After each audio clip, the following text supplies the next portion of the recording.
Hi, Evelina. How are you? Hope you can hear me. I'm a little bit late. I have a technical problem that I don't think will hold back the stream. But anyway, I'll get to it in just a minute.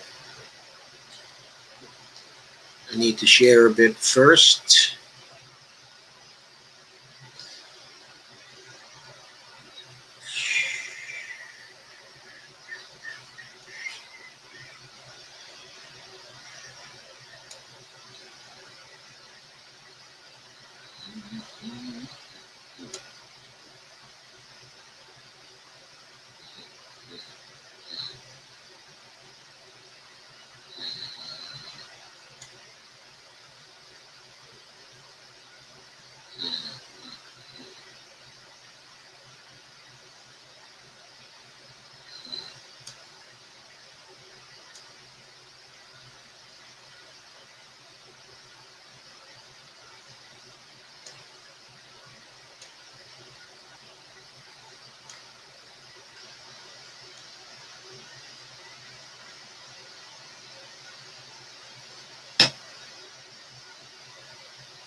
Okay.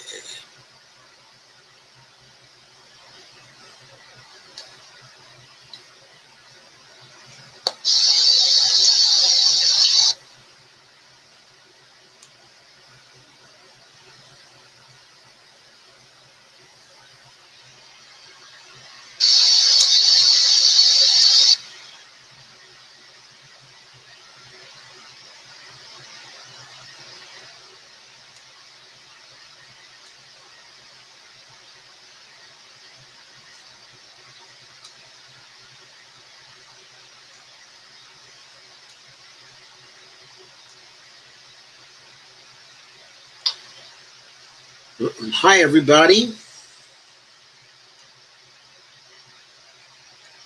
Having a few technical problems tonight. I don't know the source of these problems.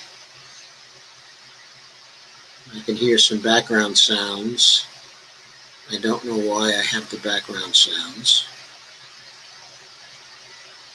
But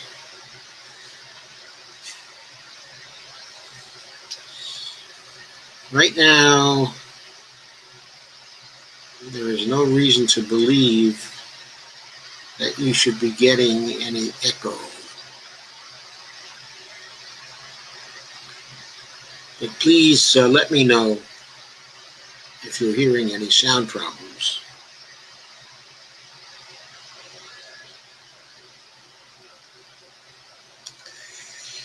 Hello, Dolores. Hello, Russ. Hi, Kay. Hi, Sandy. Hi, Steve. Hi, Johnny.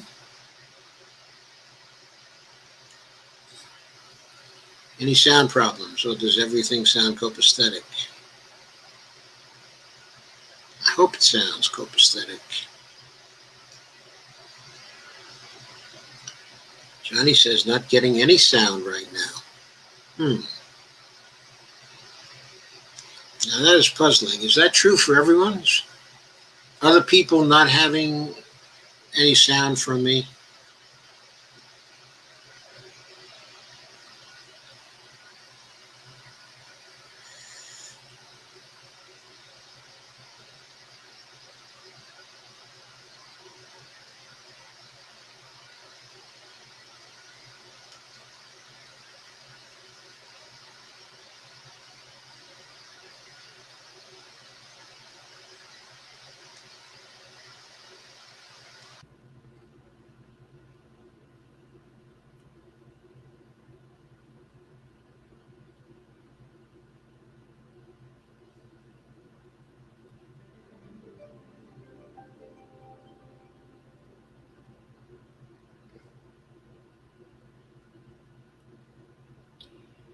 Okay, did I fix it? Great. Thanks, everybody. Thank you, thank you, thank you. Thank you, thank you. Thank you. Okay, we're cool. Hi, Anna. Welcome. Don't think I've seen you before. That's nice to have you here. Okay, tonight we've got some news. The Republican Sphinxes finally came out with something. I don't think people know the full details yet. So while we're on, things may be happening. Anyway, I want to build up to this a little. The first thing I'm going to talk about is Dave Dayen's piece this morning in his unsanitized column. He talks about newfound Democratic leverage on the relief bill by David Dayen. And guess what? The Republicans didn't circulate a draft of their bill over the weekend. People have been wondering about the role of Mark Meadows and Stephen Mnuchin. It seems that Meadows is seeming to be too willing to blow up a deal, as if he doesn't want a deal, while Mnuchin seems too willing to make a deal. And then there's also Trump, who's trying to self-deal. He wanted to line the bill funding a new FBI headquarters just around the corner from his Trump hotel in downtown Washington.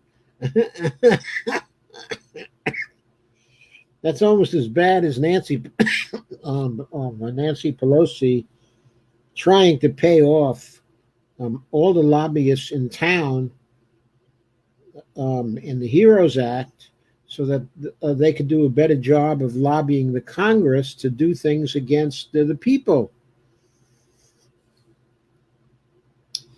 Anyway, Dave says, here's what we know, and it's not much. He said this morning. Okay, another round of $1,200 stimulus checks will be in the bill. Hallelujah for those who were benefiting from the stimulus checks. I guess it's good news for Bonnie and I because we'll get the stimulus. Anyway, there's going to be another round of $1,200 stimulus checks. I don't know if there'll be another round after that, but at least one round of that. However, there's a reduction of unemployment benefits enhancement to a 70% replacement of past wages.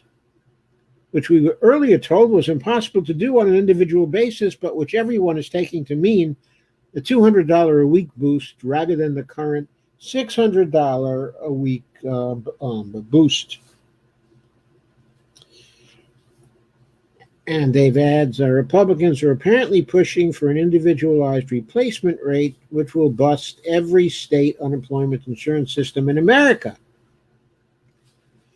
He also says there are signing bonuses for reemployment and retention, as well as a tax credit for hiring.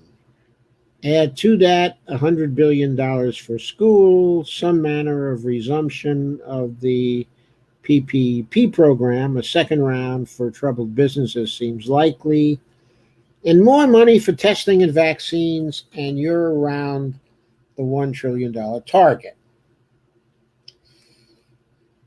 Now, Larry Kudlow, the economic advisor to Trump, also said there would be an extension of the federal eviction moratorium, which expired on Friday. But as yet, I don't think we've really quite seen that, but maybe it's going to be in the bill. We haven't seen the full thing in the bill yet. This comes as a surprise, though there's no indication of how long it's going to last. And of course, that particular that's a federal moratorium. That is, it's on federal buildings. It's fairly narrow. It only impacts buildings whose mortgages are backed by the federal government. And as we suspected, and as Dave opines here, he says we are to expect an inclusion of the corporate liability release, which he says, frankly, is the only thing Mitch McConnell seems to want.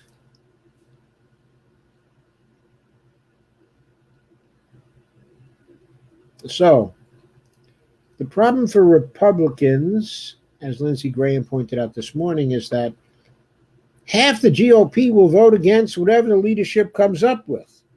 God, I thought Mitch McConnell had control of his caucus. What is this? Now, the leadership appears dimly aware that any failure on this bill will cause far more electoral pain for Republicans rather than for Democrats. Yet this admission means that any bill will need substantial Democratic support in order to pass.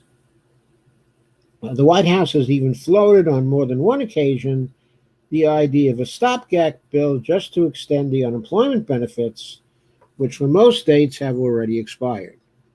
Right now, without any legislative action, there will be no federal enhancement in the next check. There will be a benefit cut of between 60 and 85% for recipients, depending on the state.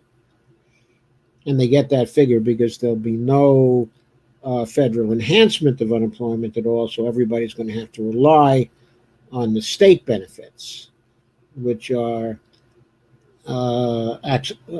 that would represent a cut of between 60 and 85% for the recipients, depending on the state. Asking for a short-term extension indicates that Republicans have such little confidence in finding any common ground among themselves that they know they must come hat in hand to the Democrats.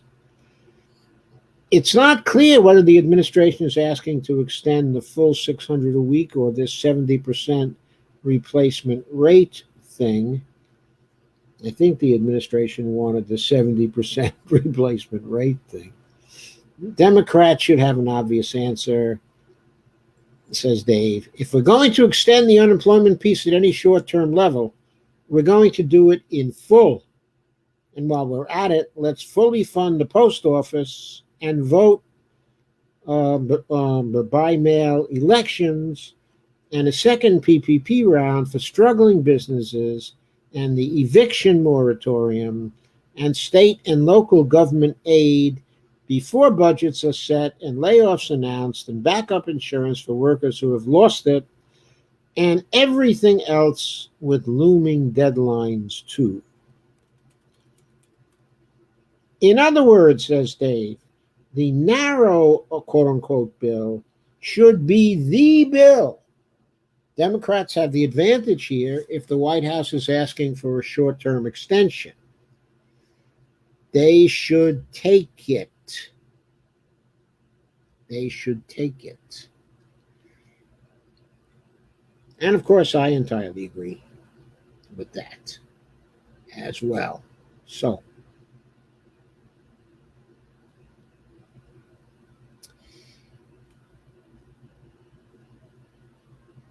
that's the approach to the release of the Republican plan.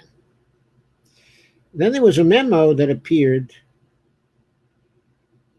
I'm not sure when it appeared. The article about it appeared this morning. It was by Jake Johnson in Common Dreams. The headline was, "It could mean a huge gap in payments." The memo warns that the GOP unemployment benefit formula would take months to implement.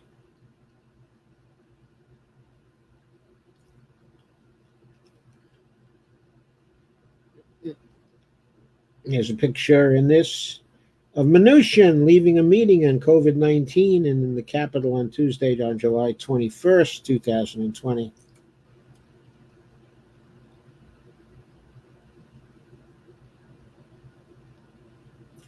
So, Jake makes a flat statement that the proposal to pare back enhanced benefits to about 70% of what a worker earned prior to losing their job, as opposed to the previous weekly payment of $600 across the board, would take most states between 2 to 5 months to implement, likely causing delays in relief for tens of millions of people. Now, that's not to mention the fact that if you cut back your benefits to about 70% of what a worker earned, but prior to losing their job, and you have a worker who earns $7.25, which of course is only about less than 50% of the living wage in most areas of the country, and you're cutting back that to 70% of 50%, now you're going to give that worker only 35% of a living wage. That's what the Republicans and Mitch McConnell and the White House appear to be proposing. Now, this is according to a memo presented to Congress last week by the National Association of State Workforce Agencies, known as NASWA, NASWA, an organization representing state agencies that administer unemployment benefits and other programs.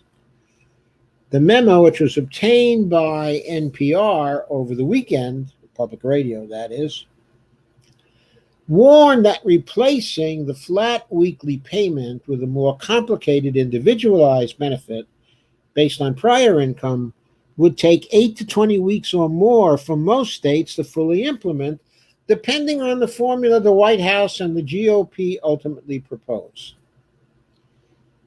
Such an implementation delay could mean a huge gap in payments and a bigger backlog for millions, noted NPR correspondent Kelsey Snow. And as NPR reported on Saturday, the potential delays are so significant that the Department of Labor told Congress in May that it, quote, strongly opposed such a change because states would find it exceedingly difficult, if not impossible, to implement. And yet, the Trump administration won't even listen to its own Department of Labor, and it's decided that it wants to do the 70%. And the Labor Department, according to a document obtained by NPR, told the House Ways and Means Committee that states would find it exceedingly difficult, if not impossible, to implement the unique payment amount in addition to the various benefit payments to which the federal pandemic unemployment compensation applies. Senator Ron Wyden, one of the architects of the $600 per week benefit provided under the CARES Act, tweeted Saturday that Republicans are in pretty bad shape when they have to go with a plan based on rough ideas that Donald Trump's own Secretary of Labor says are unworkable. So anyway, the last unemployment checks with the $600 in it have gone out already this Saturday and Sunday. So unemployment benefits are set to revert to pre-pandemic levels starting August 1st if Congress does not act. With tens of millions of Americans facing a massive drop in income in mere days, White House officials on Sunday floated the possibility of quickly passing a narrow bill extending boosted unemployment benefits and granting liability protections to corporations, which is, of course, is a priority of Senate Majority Leader Mitch McConnell and the business lobby. Of course,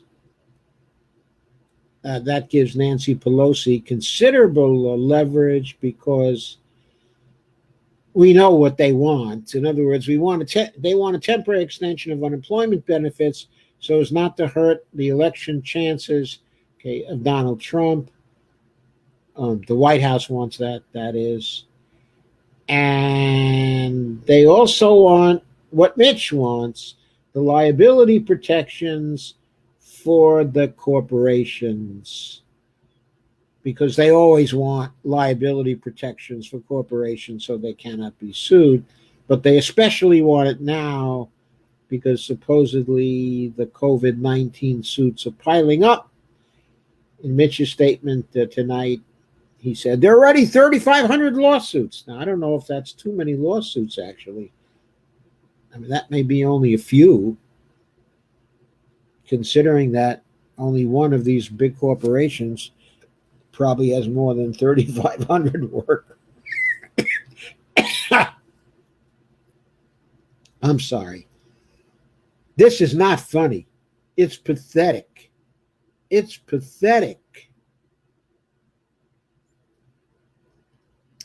And Mark Meadows, the White House Chief of Staff, said in an interview on Sunday on ABC, honestly, I see us being able to provide unemployment insurance, maybe a retention credit to keep people from being displaced, brought back into the workplace, helping with our schools, if we can do that, along with liability protections. Perhaps we put that forward, get that passed as we negotiate on the rest of the bill in the weeks to come. So this is an invitation for Nancy Pelosi to give up her leverage. Give them what they want. Give them what they want right now, Nancy.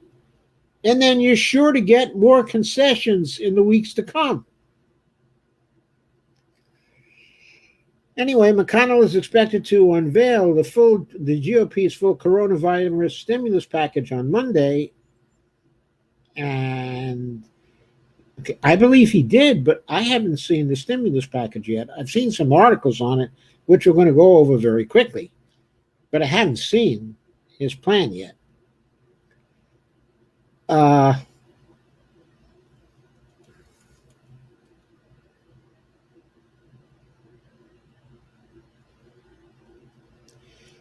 And Josh Bivens, research director for the Economic Policy Institute, estimates that reducing the enhanced unemployment payments to $200 per week would cost the United States 3.4 million jobs over the next year.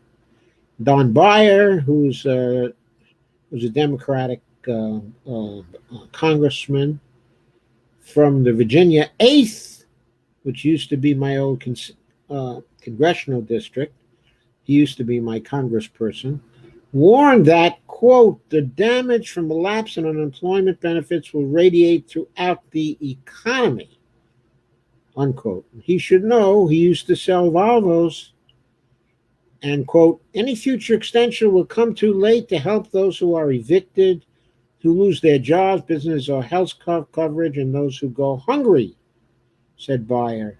Quote, this is a dark moment for our country, unquote. It is a dark moment for our country and many of the people in it.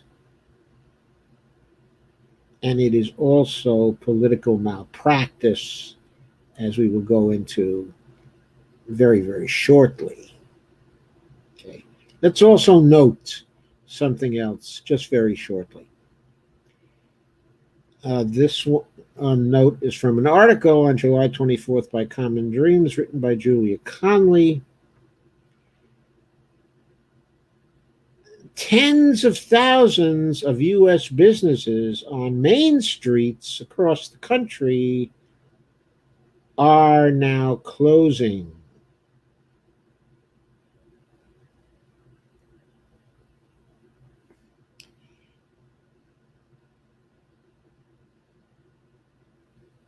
Research released separately Thursday by Yelp said, quote, even as total closures of businesses are falling, permanent closures increase, with 72,842 businesses permanently closed out of the 132,580 total closed businesses. An increase of 15,742 permanent closures just since June the 15th. This means that the percentage of permanent to temporary business closures is rising, while with permanent closures now accounting for 55% of all closed businesses since March 1st. In other words, increasingly people don't have jobs to go back to. They don't have jobs to go back to. The CARES Act did not tie workers to their jobs. It did not nationalize payroll here in the United States as had been done in so many of the European countries. Instead, the CARES Act specified that the solution for the United States would be a great unemployment insurance. But of course, that wasn't passed on a permanent basis until COVID was over. No, that was only passed until now, and that has now expired. That was the deal made. I'd like to say by stupid Nancy, but I darn well know that Nancy Pelosi is not stupid.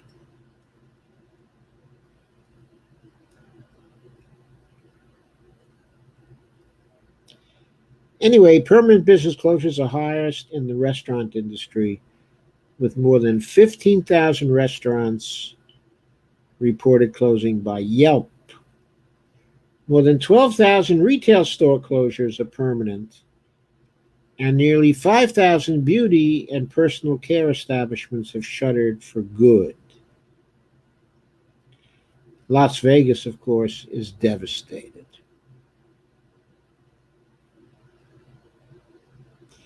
But they wouldn't pass. The Republicans wouldn't pass. And Pelosi did not even seriously consider Representative Pramila Jayapal's Paycheck Guarantee Act.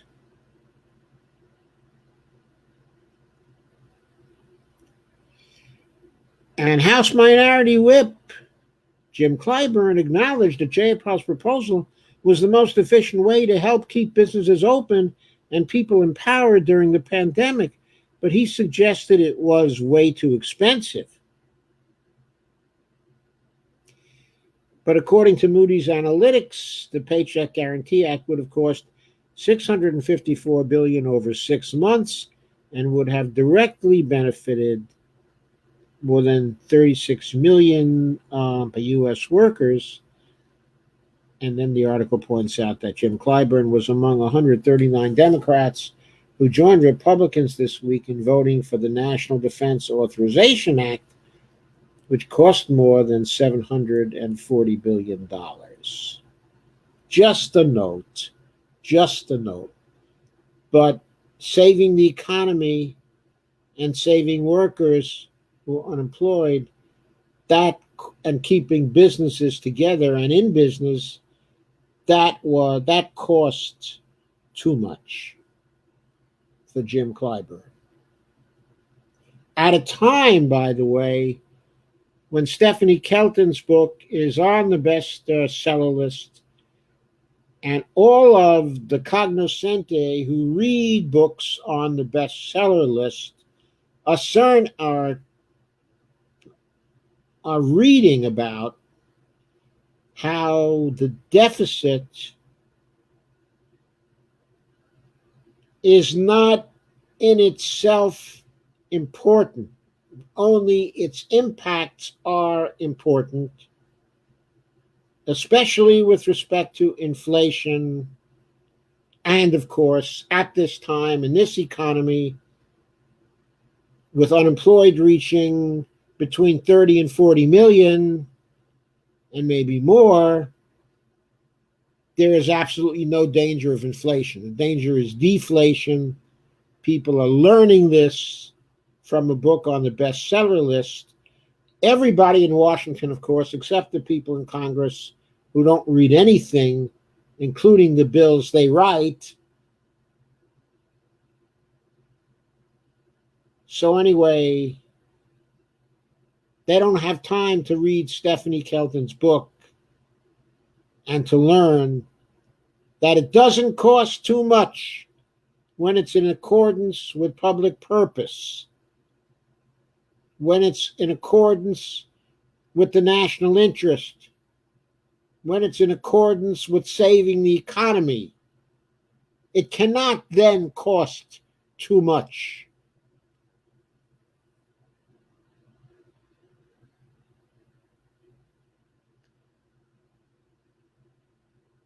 Then today, of course, the GOP plan finally appeared in all its glory.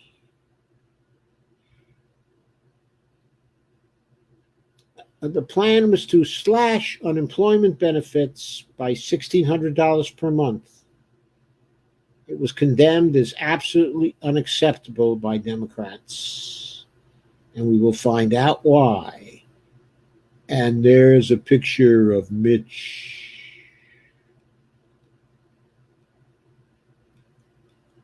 Taken on July 21st. Not too relevant now, I don't think. Who was this article by? This was by Jake Johnson again. And progressives are rejecting out of hand a proposal by Senate Republicans to temporarily slash the weekly federal boost to unemployment benefits from $600 to $200 until states develop the capacity to implement a more complex system that would pay laid-off workers 70% of what they earned prior to losing their jobs.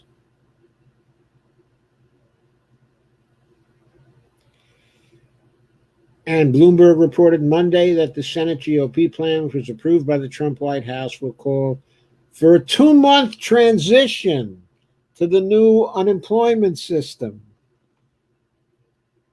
So what were the estimates from NAWAS? The estimates was that it would require a minimum of 2 months. That's August and September. Would require a minimum of 2 months. And maybe as many as 5 months.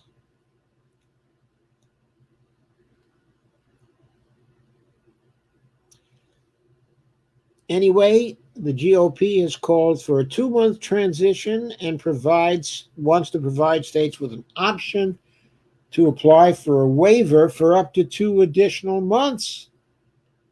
And what if the states don't make it? Then people don't get paid? What's the story here? Senate Majority Leader Mitch McConnell is expected to officially unveil the plan later Monday as part of the GOP's coronavirus stimulus package.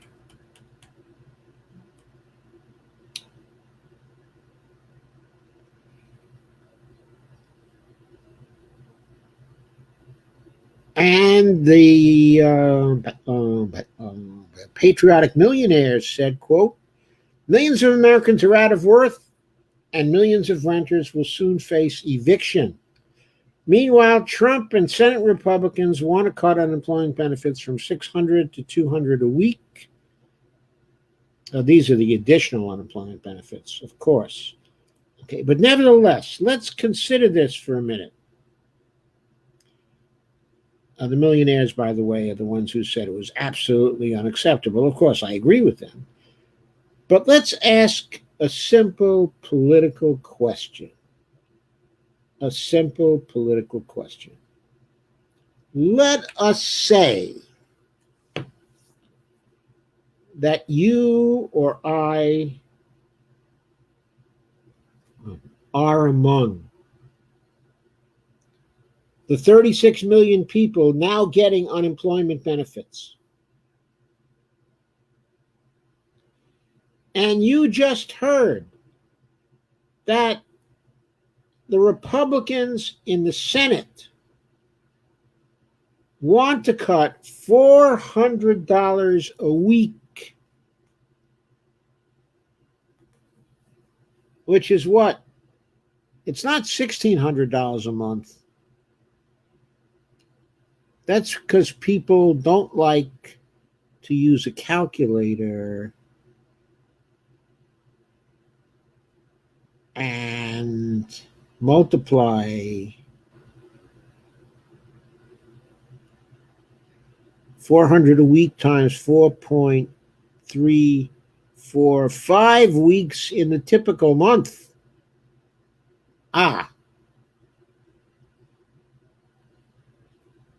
What if you just heard that the Republicans are proposing to take away from you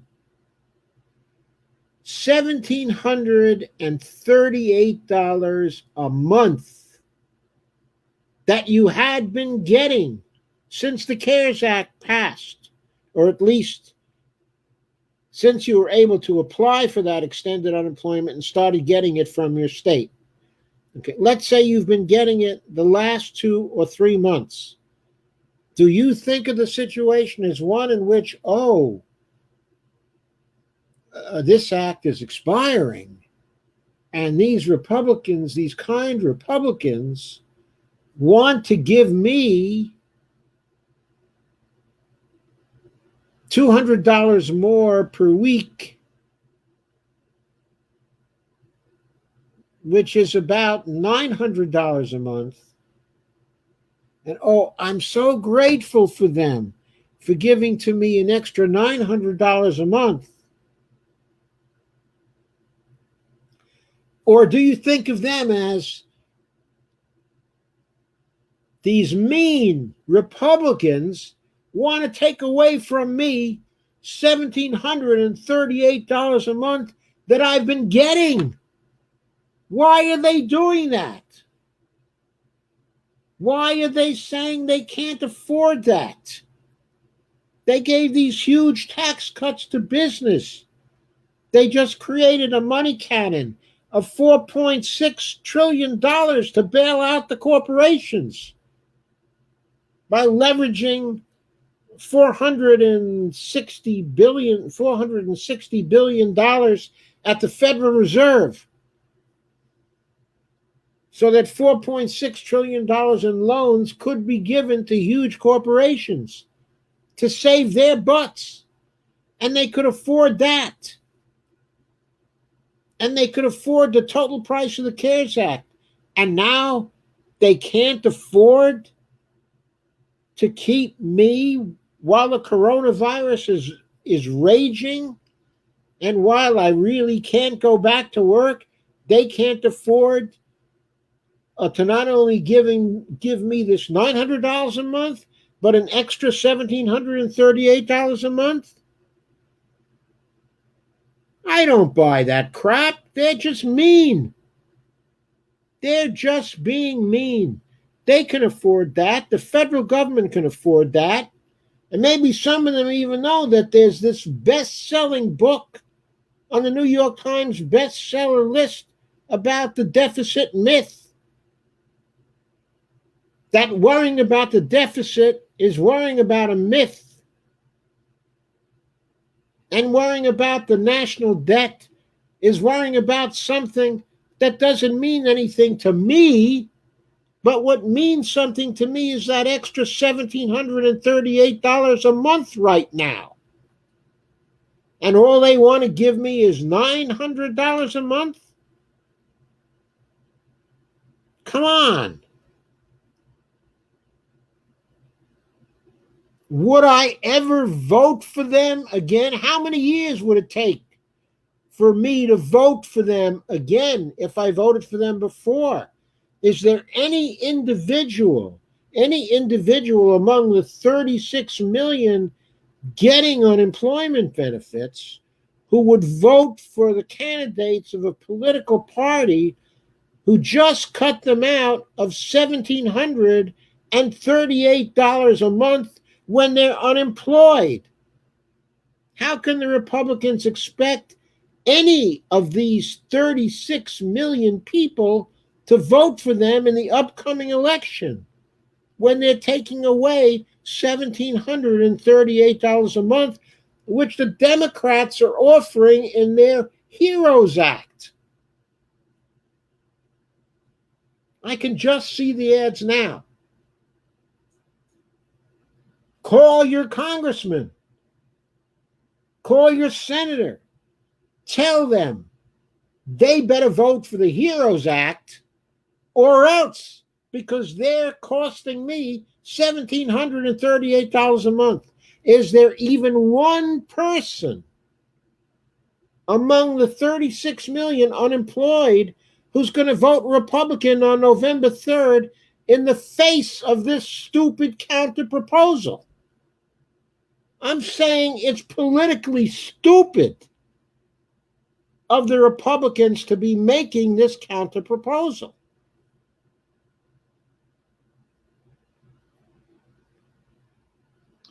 Also, analysts warn that replacing the flat $600 per week payment with an individualized benefit would overwhelm antiquated state unemployment insurance systems, potentially causing massive relief delays for millions of people on the brink of financial collapse. Whose fault is that? If that happens, that's the Republicans' fault. All the Republicans had to do, they've had the HEROES Act for 2 months now. All they've had to do was sign on to the HEROES Act, or at least counter with an act of their own that had the same $600 per week payment with an individualized benefit rather than this individualized benefit thing. It's ridiculous. How stupid would a person have to be to vote for them?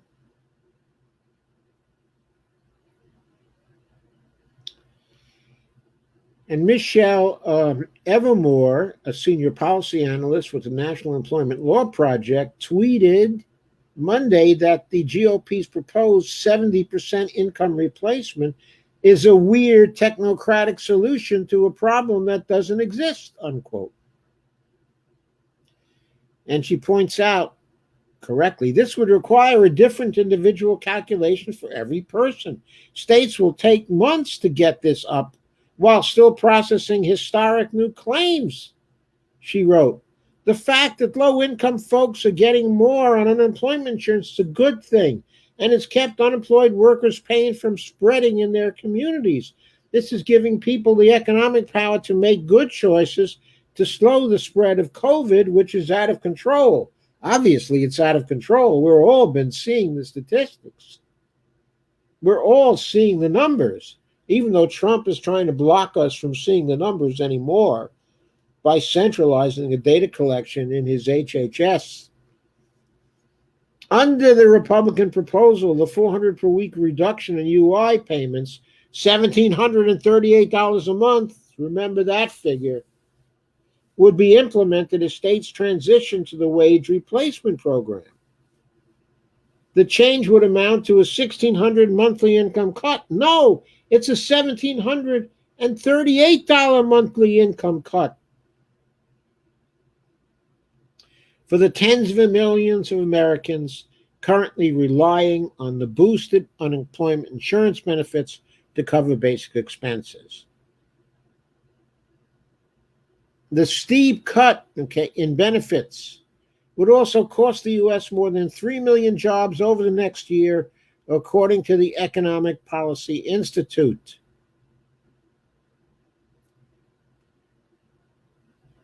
Unless Congress reaches a deal starting August 1st, there's going to be a lapse in additional federal payments, and they're going to revert to the pre-pandemic rate, which averaged about $370 per week nationwide. Congress has to reach a deal. But why should Nancy Pelosi reach a deal? Why should the Democrats be responsible for only $200 a week going to the unemployed, only $900 a month going to the unemployed, as opposed to $2,635 a month going to the unemployed?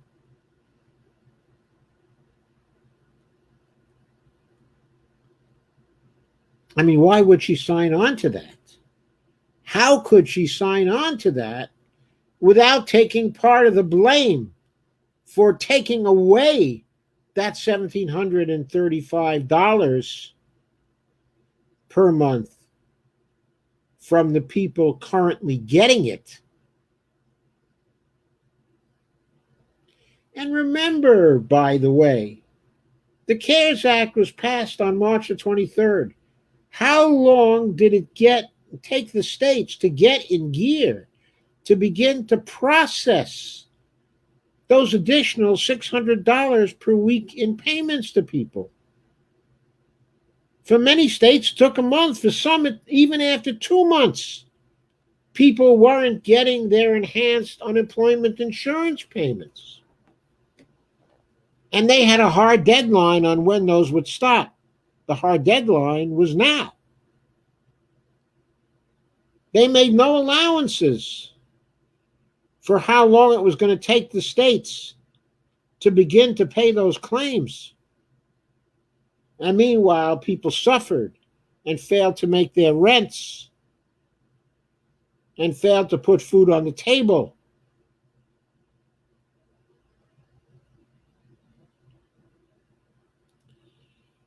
Asked about the UI payments in an appearance on Face the Nation, House Speaker Nancy Pelosi criticized the GOP's 70% wage replacement idea as overly complicated, but said, "You don't go into a negotiation with a red line."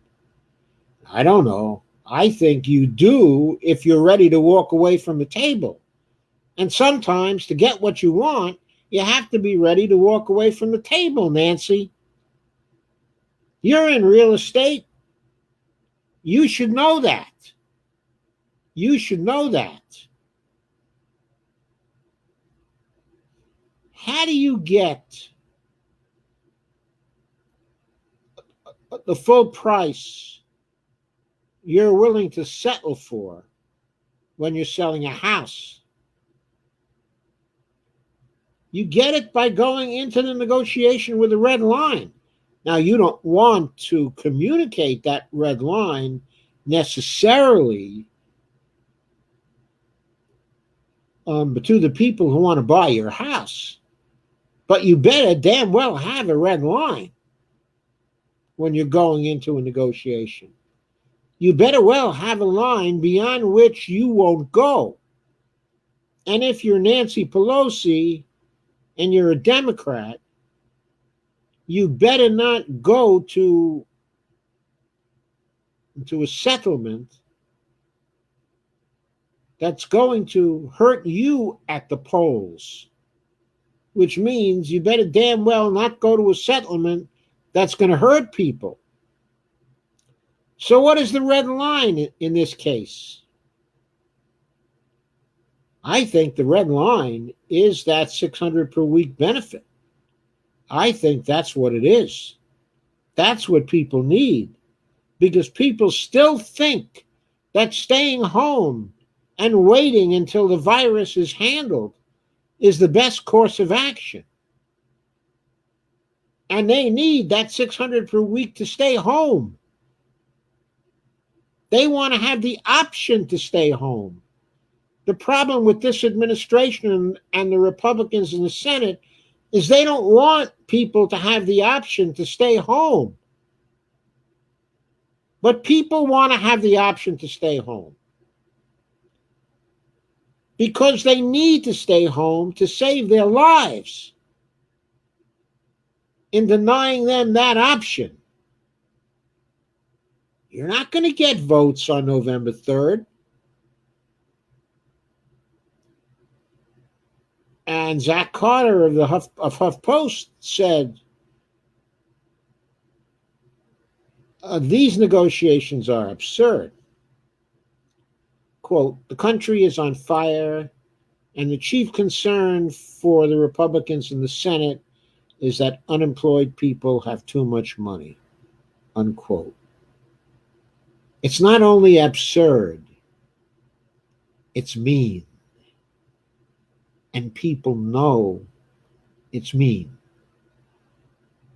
And they know who the mean boys and girls are.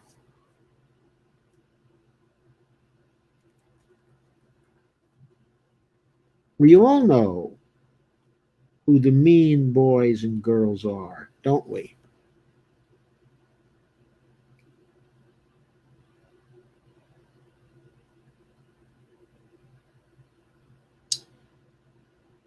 I want to make a quick check and see if there's anything new.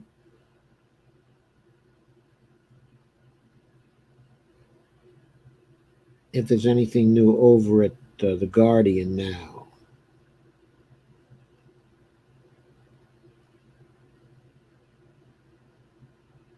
In terms of actual details of this masterful plan.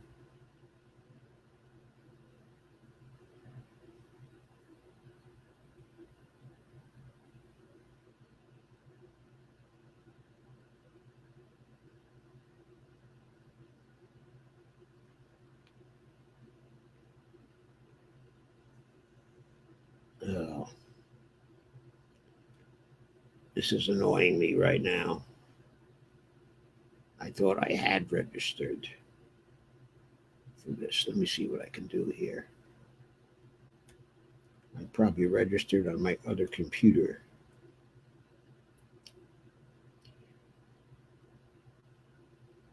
Okay, I got a glitch there. I can't handle that. Let me see what I can do over here.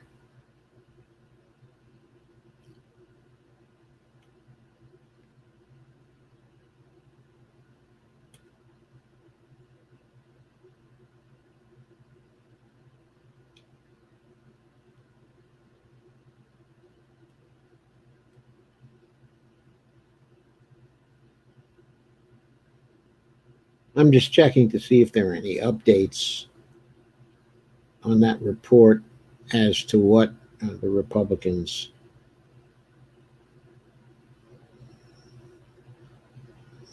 are proposing.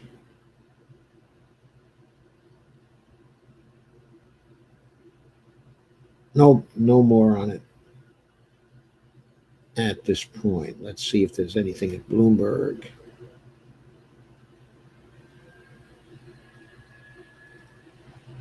Nope, that's really from this morning.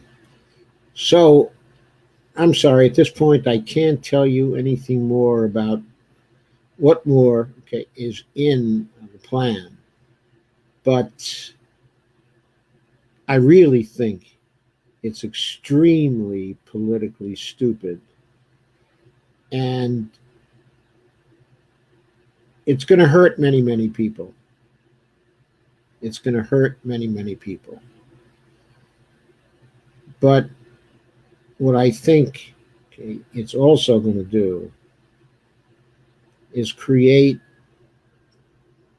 even a more definite possibility of an absolute tanking of the Republican Party in just a few months.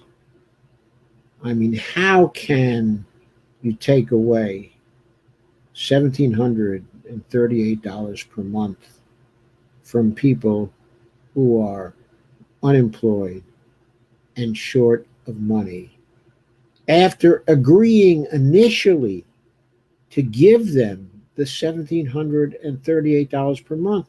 And it does no good to say,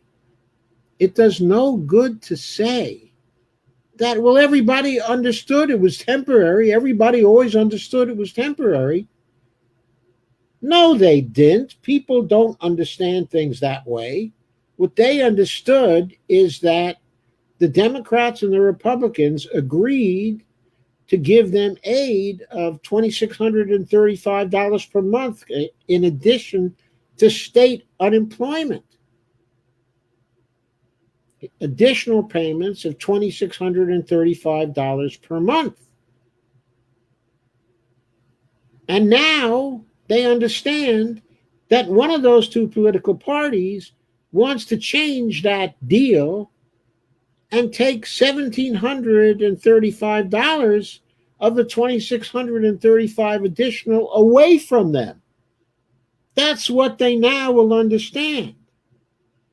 And in just a few months, they're going to have a chance to punish that political party.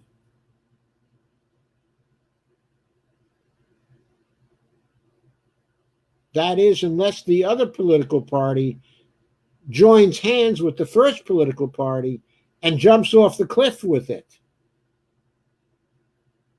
Anyway, that's my view on the great Republican plan that is supposedly out, but I guess is not out in a sufficient amount of detail for there to be a detailed article on it, other than one that focuses on the shrinkage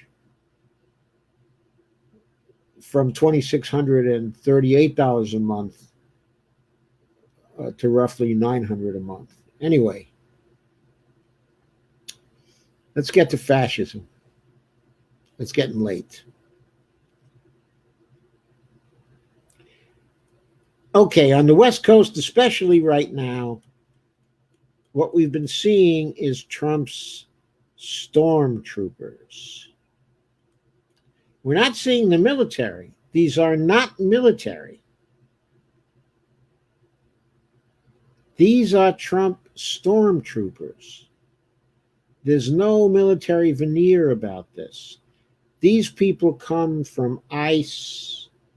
They come from CBP. They come from Department of Homeland Security. They come from the rest of the government. And the possibility of their existence was set up when the Patriot Act was passed and the DHS was created in the early days and weeks after 9/11. There's an article in Counterpunch called The Trumpfen Sturmbannbeilung, Trump's Stormtroopers, by Ron Jacobs, written on July 22nd. And Ron Jacobs says,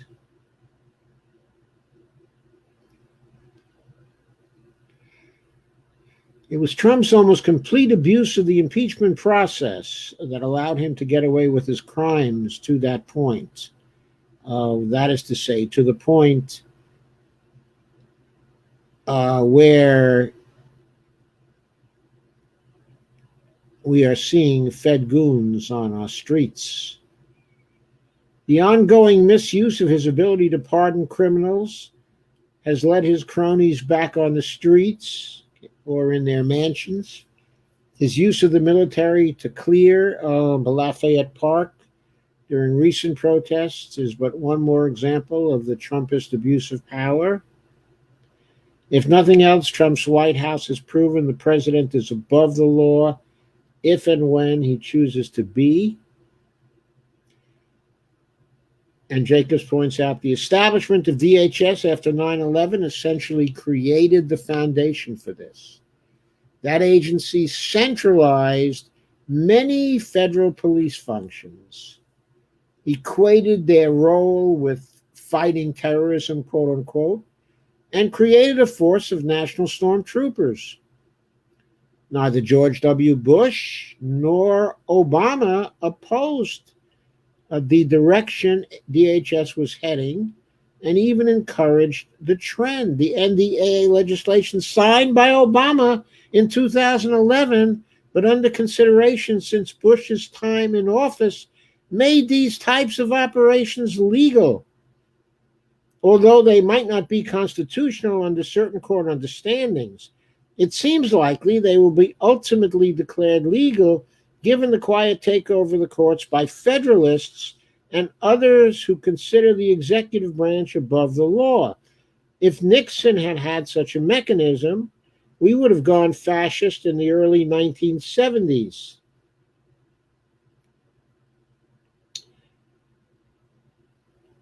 And then Jacobs talks about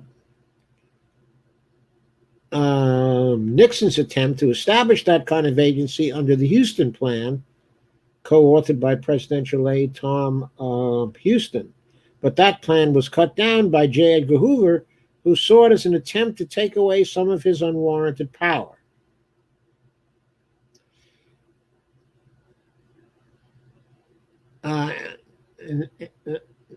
But Jacob says, as I noted above, the Patriot Act and the creation of DHS in the early days and weeks after 9/11 made this Nixon dream a reality.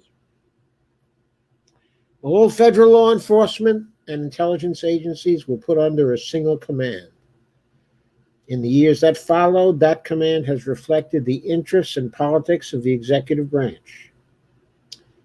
With Donald Trump as president and his ongoing Gleichschaltung, replacement of bureaucrats with political appointees who share his fascist tendencies, the federal government has become a tool of the white supremacist criminal gang Trump represents. And Jacobs recalls his life on the streets of Berkeley back in the mid-1970s. He recalls a couple of cops who were known to force street people they didn't like into their cruisers for a little ride, quote unquote, up into the woods in the Berkeley Hills. Occasionally, these rides ended with a beating by these officers. Other times, they ended with being told to get out and walk home. The latter situation happened to me once. I still don't know the specific reason for the kidnapping, although I was part of a collective trying to organize the houseless at the time, and the newspaper we published was quite critical of the Berkeley and University of California police. Anyway, my point is these kidnappings are not new to policing. Instead, ICE has been doing this for decades, even before it was known as ICS. In addition, non-white residents of the United States exist at the whim of the police, especially those who live in working-class neighborhoods. However, their apparent adoption as a regular part of Department of Homeland Security policing is particularly ominous. Furthermore, now that these policies have been initiated against U.S. citizens, it seems unlikely future presidents will want to stop their use. After all, it's always handy to be able to go after those you consider a threat and use whatever powers you want. Reading the press releases from Homeland Security illustrates a few things about the Trumpists. If the consequences weren't so serious and potentially deadly, one could even find them funny. Let me quote verbatim from the release. And then he quotes verbatim, starting from May 30th, 2020, he quotes a bunch of individual events, most of which are preceded by the words, for example, violent anarchists graffitied the BPA building. Violent anarchists graffitied the Hatfield Cornhouse, as if it's being violent to graffiti a building. What's violent about that? But there we go. Violent anarchists again on 6-1, 6-2, 6-6, 6-7, 6-8, 6-17, 6-20, 6-25, 6-30, July 1st, 2020. Violent anarchists graffitied new plywood covering the windows at the Hatfield Courthouse and ripped down plywood on the other side of the building.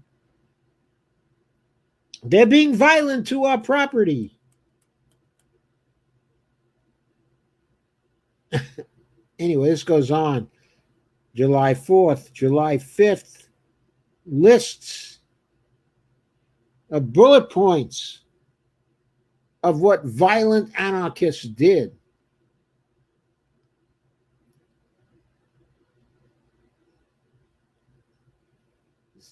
Somewhere in this list, there are some instances, okay, of violence that were used by whoever. I don't know if it was used, okay, by anarchists.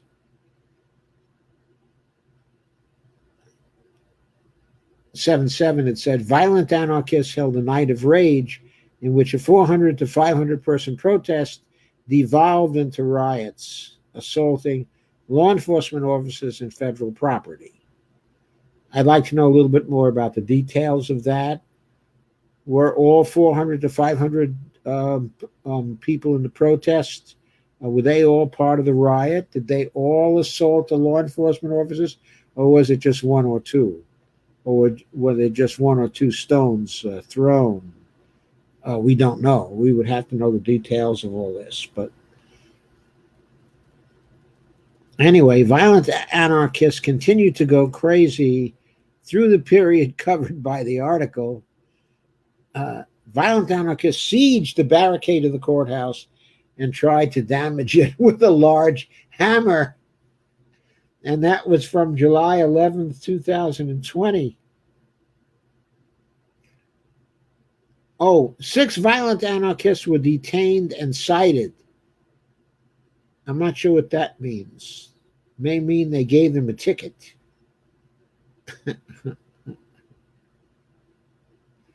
Oh, and here,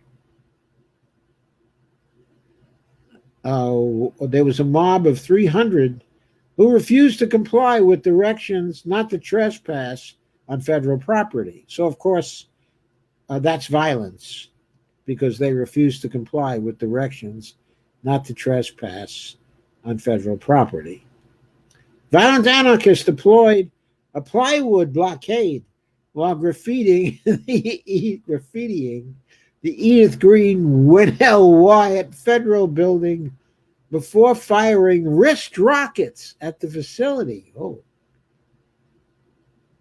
Violent anarchists launched fireworks through fecal matter and large objects and pointed lasers at federal law enforcement officers. What did the law enforcement officers point at the, quote, violent anarchists, unquote? Anyway, this goes on and on and on. And then Jacob says, these are from a press release dated July 16th, 2020, and posted on a page of the DHS website. The author of the memo is the acting secretary of DHS, Chad Wolf. You have to admit it is somewhat comical. The constant repetition of the phrase violent anarchists tends to pale when one reads the supposed reasoning that makes them such. Graffiti, doxing, and protesting hardly require the stormtrooper tactics being used by DHS. It's clear from this release, though, that its intention is to create fear amongst the ordinary citizens of the United States, much like the characterization of all wobblies as violent anarchists and terrorists did in the early 20th century. And Jacobs points out, there are members of the Black Panther Party who are in prison to this day because of a similar campaign against them by the FBI, the White House, and other law enforcement agencies in the 1960s.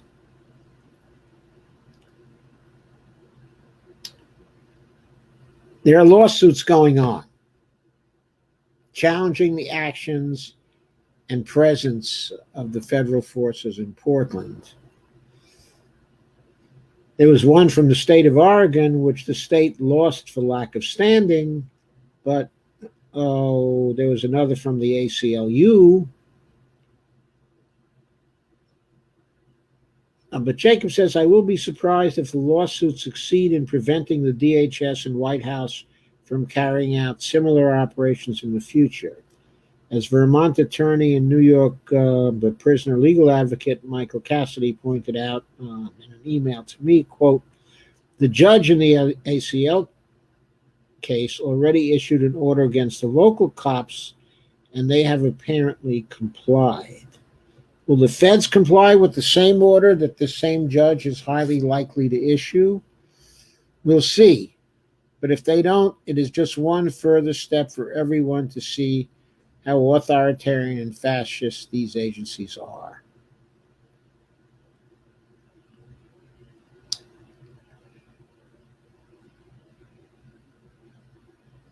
And Ron continues to go on. He points out that any legal appeals that are necessary in these lawsuits will go to the Ninth Circuit, and he says that's one of the best circuits in the country, so it is more likely of favorable holdings there too. Says the federal forces involved in the Portland actions are using powers given to them by the Patriot Act and other legislative and administrative actions over the years, including the National Defense Authorization Act of 2011, would require an extremely long and fortuitous legal process to nullify the elements of these laws that allow for the deployment of DHS police in this manner. Given the ongoing takeover of the federal court system referred to earlier in this piece, the odds are with the White House and not the ACLU or the state of Oregon.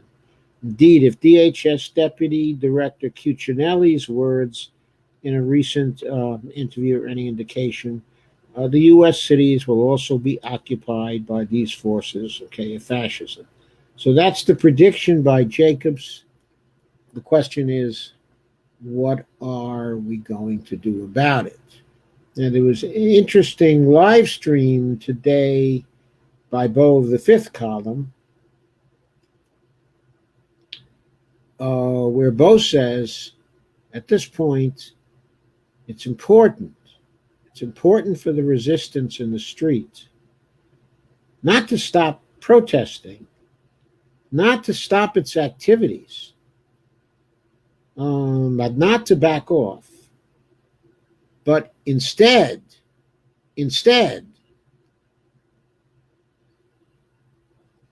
to be purely defensive, not to go on offense. He says, look, this is basically to move minds. It's basically a PR operation. You're trying to win a PR battle. You cannot play into what the authorities want to say about you. If you abandon the nonviolent types of approaches and you respond to violence with violence, that will facilitate the case that Trump is trying to make to institute fascism in this country, to make us go completely over to fascism. And so he warns us against that. And I think he has a very, very good point. We cannot play into the narrative that Trump is trying to set up. So now I wanted to end on a rather unfortunate thing. It was brought up in the comments here a few days ago. There was an article in The Intercept on July 23rd. For some reason, I didn't see it until today. I did look previously at The Intercept for something on this, but somehow I missed it. It's an article by Akilah Lacey in the evening of the 23rd. And the title is Shahid Buttar's, I should say, Shahid Buttar's bid to unseat Nancy Pelosi, roiled by accusations of staff um, um, um, um, um, um, mistreatment. And yes, good picture of Shahid there.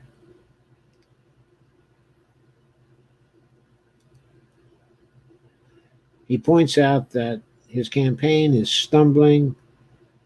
I'm sorry, Akilah Lacey points out. I believe Akilah Lacey is a she.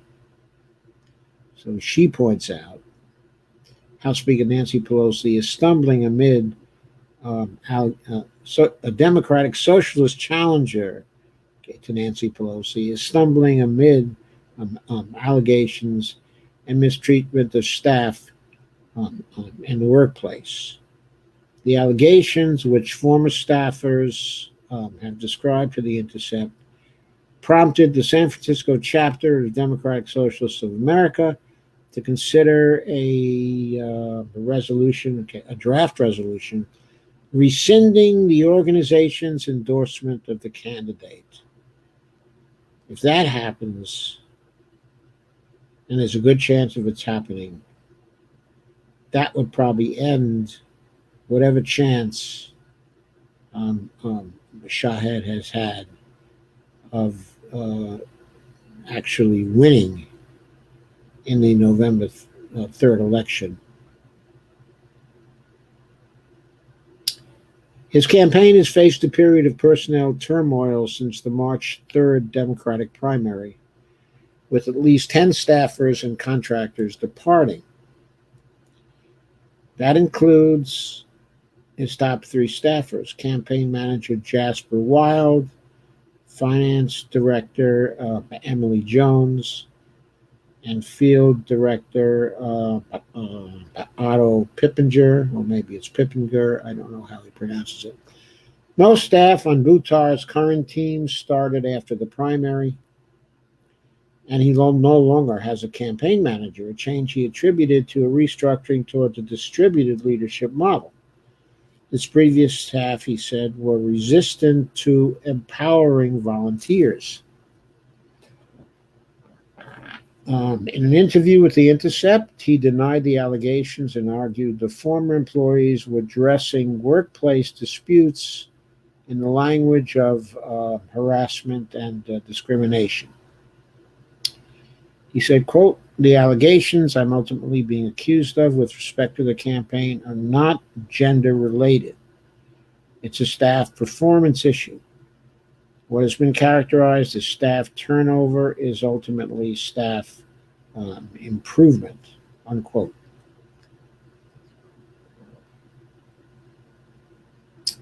Anyway, complaints about the campaign's culture came to a head this week when 44 members of the DSA SF chapter, including 3 former Buttar campaign staffers, Patrick Cochran, Raya Steyer, and Sasha Perigo, signed on to a proposed by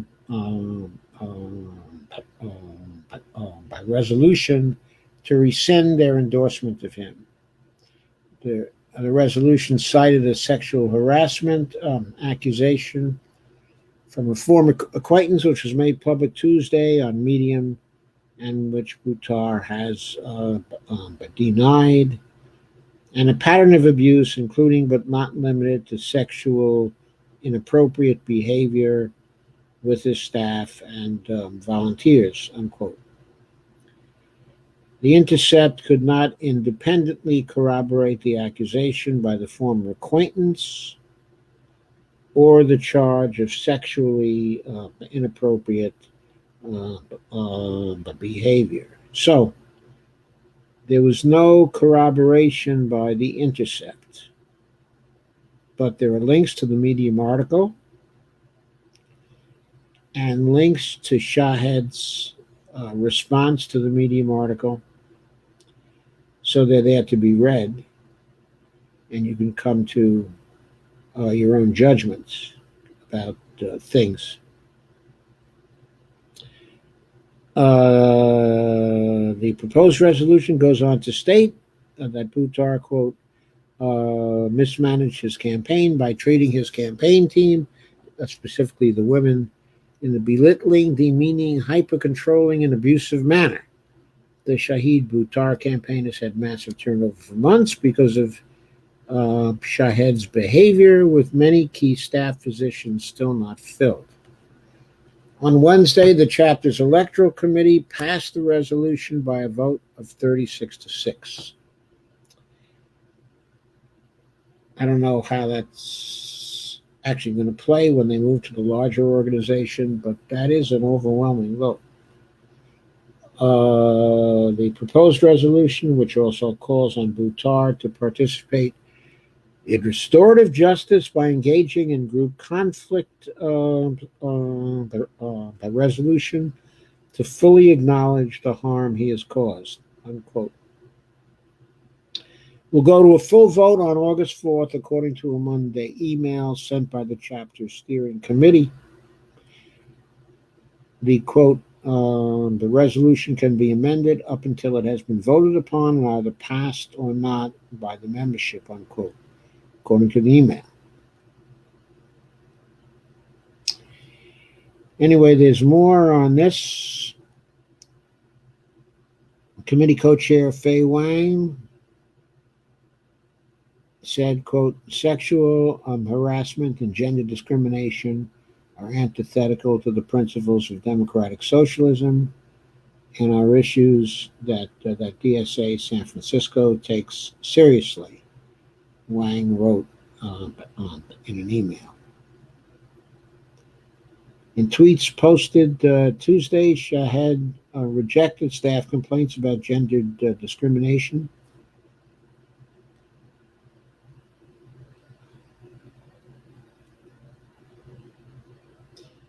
Saying they were muddled and amplified by the sexual harassment allegation and amounted to a misunderstanding of his style of management. These claims have been amplified by former staff who have conflated our campaign's attempts to manage concerns with their performance with gender-based discrimination, he said. The San Francisco Bernie-crats are looking into accusations against Shahid.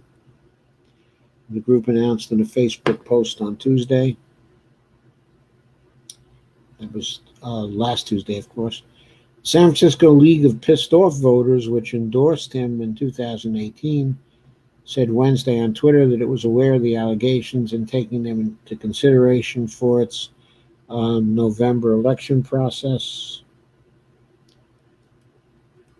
San Francisco City Supervisor and DSA-SF member Dean Preston rescinded his endorsement of Shahid following the allegations from Croydon, the San Francisco Chronicle reported.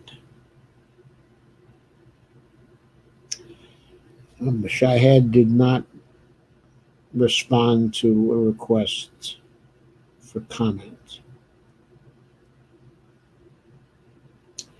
The Buttar, an activist and constitutional lawyer, well known in San Francisco's leftist political and art scene, advanced to the November general election following the March primary, in which he obtained 13% of the vote. Under California's primary system, the top two candidates advanced to the general. He previously challenged Nancy Pelosi in 2018 when he came in third in the primary and did not advance to the general.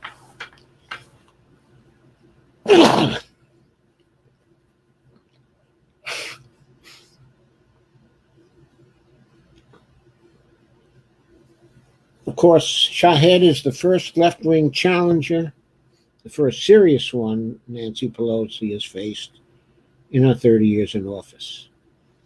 And the race is a broader test of whether the Bay Area left can organize to replace her before her potential retirement in 2022. In interviews with The Intercept, 7 former staffers and contractors on Buttar's campaign described a pattern of public berating and insults toward staff, regardless of gender, but particularly towards women on the campaign. They said Buttar was a tough boss, but his treatment of staff crossed a line.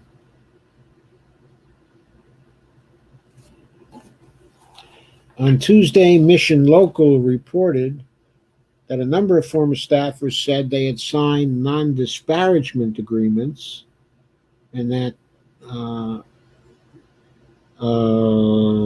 but but Shahid Buttar denied the existence of the NDAs, quote unquote. The Intercept obtained a copy of a campaign contract that included a non-disparagement clause. And in a Wednesday interview, Buttar acknowledged some staffers, including his former campaign manager, Jasper Weil, had signed such contracts.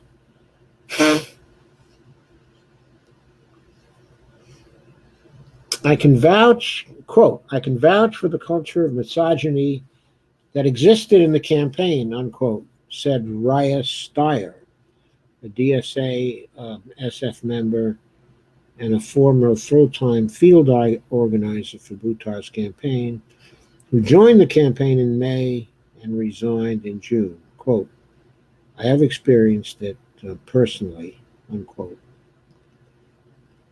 Steyer said they'd seen the Buttar publicly berate and humiliate a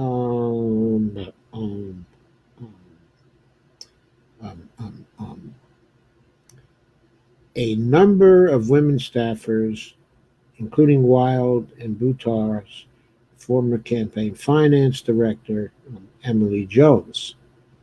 Steyer ccame to the U.S. from India, helped start the Me Too movement, hashtag Me Too movement there, by releasing the name of academics accused of sexually harassing students at universities around the country. Following the university investigations, at least 4 professors were fired. Quote, these are patterns of abuse that I know very closely, unquote, they said. Steyer said they left for those reasons, as well as concerns that Buttar's campaign was all for show. Regarding the complaints about workplace culture, Buttar said skilled volunteers felt alienated by former staff and were made to feel like they couldn't participate. He pointed to a number of campaign metrics that show that performance had improved following the departures of the staff. The campaign more than doubled its fundraising between March and June and made more than 110,000 calls after the primary, roughly all of them after the staff changes. But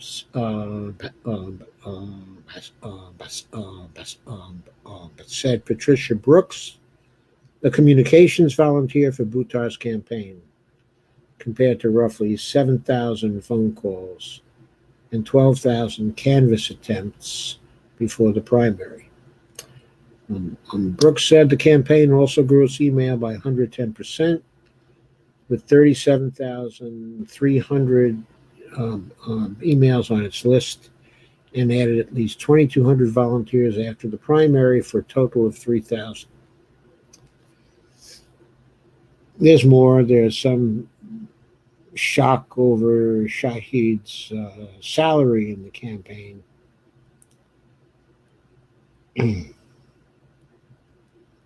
Okay, I'm not going to go through that.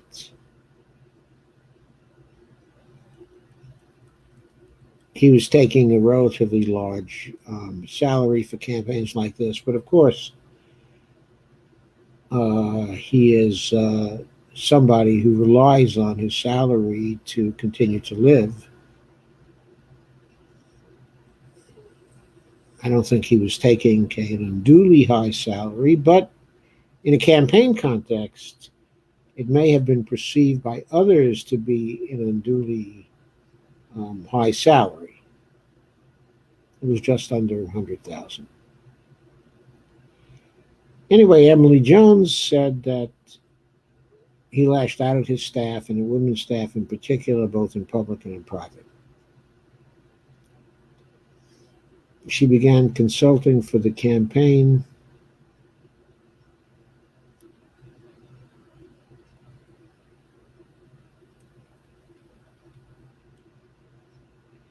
On a freelance basis at the end of December and joined the staff on February 19th. By May 15th, she submitted her resignation.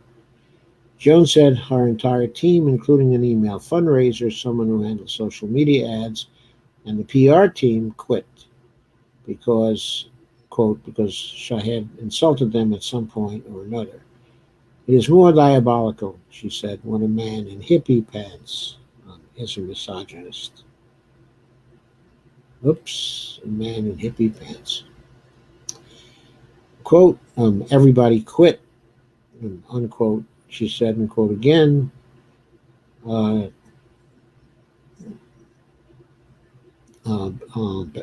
just imagine people have a $4,000, $5,000 salary during a pandemic and they quit their job.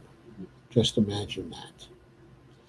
In the days following the March primary, Buttar attempted to mend relations with frustrated campaign staff, according to Jones, and an internal email obtained by The Intercept.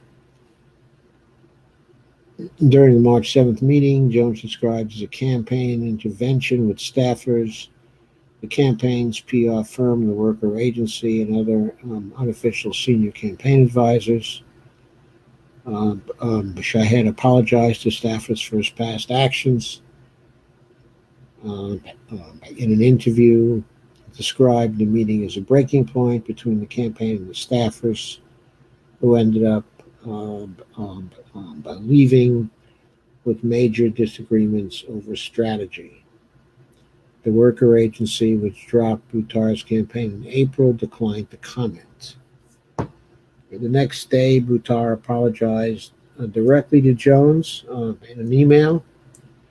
Quote, I've come to understand that my impatience and preoccupation has made you feel disrespected.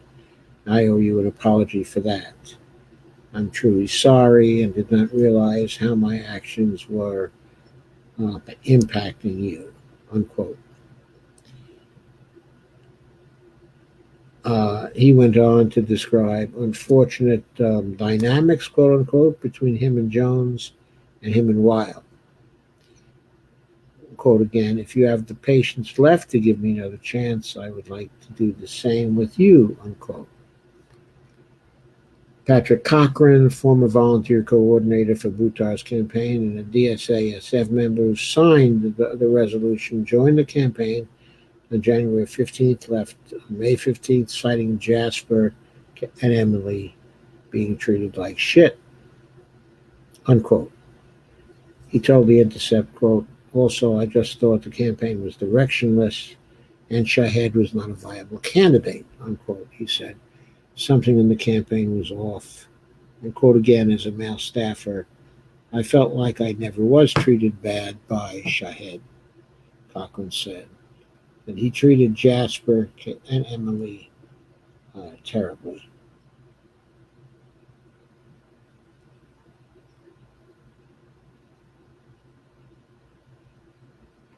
Anyway, there's more of this, claiming that Shahid is a misogynist.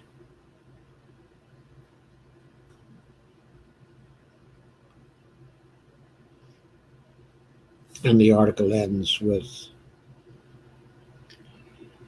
quote, he tried to use as a defense, quote, I'm a tough boss, which is completely not true. There are demanding,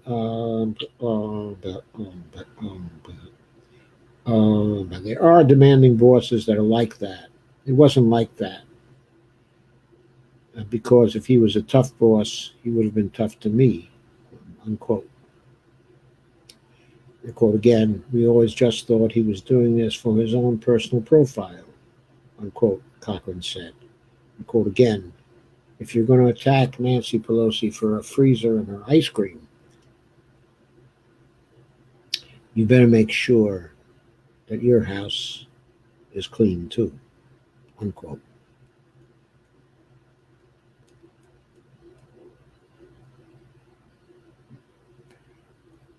So Shahid wants a DSA to explore the real facts of the situation. He's invited them to do that. And there's more in the article about the various characters, okay, and what they claim.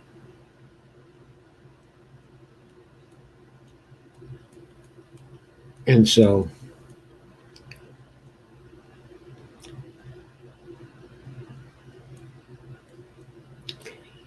it seems there's a lot of smoke there. I'm not going to say where there's smoke, there's fire. What I am going to say is that I am so sorry to see this. I am so sorry to see this. I really had a lot of hope invested in the possibility that he could win.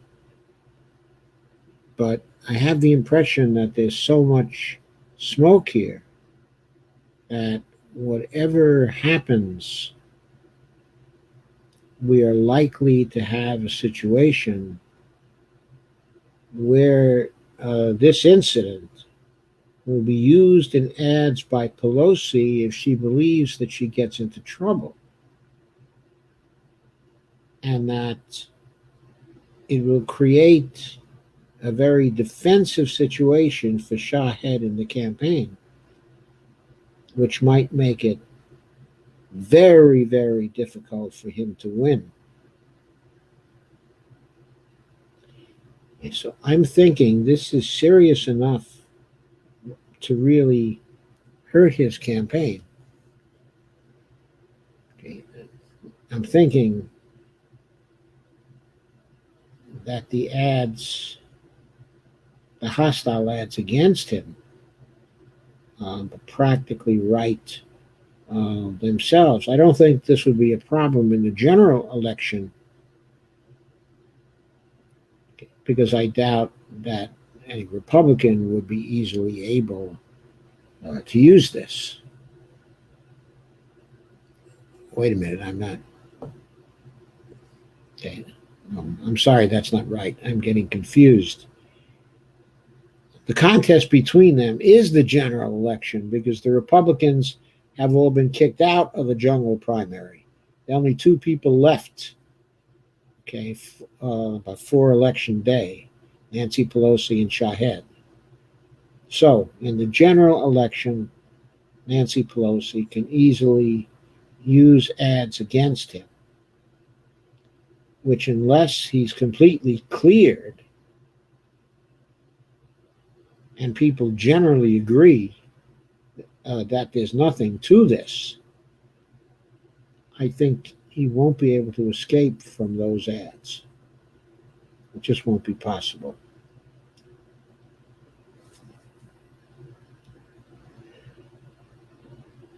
So Anna E. Cruz Nazario says, I believe in Berlin. I can't live with $200 weekly, especially those people have a lot of children. Avros says, hey all, it's raining, it's pouring down here. You mean Florida? Johnny says, Blue Sea. Anna says, the most businesses only can apply. I'm not sure what you said there, Anna. Apply long, but for how long? Sandy says, hi, Carmen. Anna says, business has too many bills. I believe that small can't survive. Alva says, Carmen, that's Carmen says, hi, Sunshine, how are you doing? Alva says, sounds is great. I still have a delay, though. Not a big problem, just a bit annoying. I don't know where that comes from. I will double check my sound again. As I said, the setting changes by itself. which it did. I don't know what causes that. I have no idea. It's resetting in midstream. So hopefully I'll be okay for the rest of the stream. Kay says, but many businesses are just all done at this point, I think. Yes, yes. Sandy says, I'm moving forward. Evelina says, it's nowhere near enough anyway. What is the problem with more than half of the Republicans? I don't know, but as I have said, I can't see how this is a move that indicates that they have any brains at all. What do they stand to gain politically from this? I know all about their donors wanting to give them money because they're this way. But that doesn't matter. Their donors are going to give them money anyway. They're not having any problem raising money. But all they're doing with this, first of all, is encouraging the Democratic donors to give more money and encouraging people to work harder to get the Democrats elected because, as I said before, who among the 36 million unemployed people are going to vote Republican again when the Republicans are costing them $1,738 a month? I mean, even if I were fairly solid financially myself and I could live for a number of months without the $1,738 a month, I'd still be very, very angry at them for costing me $1,738 a month. What happens if that goes on for 10 months? These people would have cost me $17,380. Why would I vote for people trying to do that to me? I mean, they've got far too many people unemployed out there to do this kind of thing. Sandy says, how are you? I don't know who she's talking to, but I'm fine. Russ says, that kind of delay will ignite violence. Bonnie is now joining us. I mean, she's been watching the show for some time, but she decided to join me sitting next to me. Republicans have no empathy.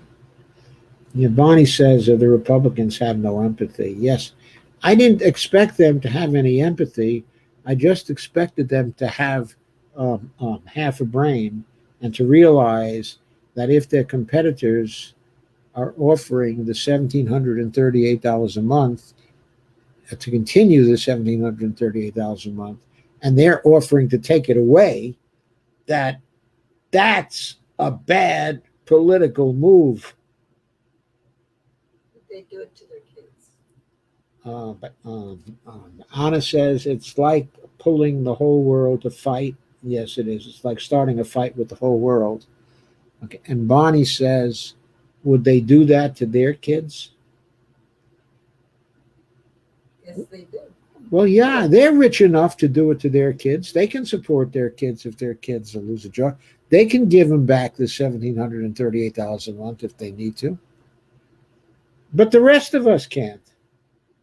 Avril says, better. Thanks for asking. Migraines let up because it finally rained and brought down the barometric pressure. Rained, correction. Carmen says, that's what they want so they can justify the boots. The boots? Kay says, my friend in Germany is still buying the BS propaganda. I told her not to send me any more of it, SMH. She was sending Breitbart crap today, SMH.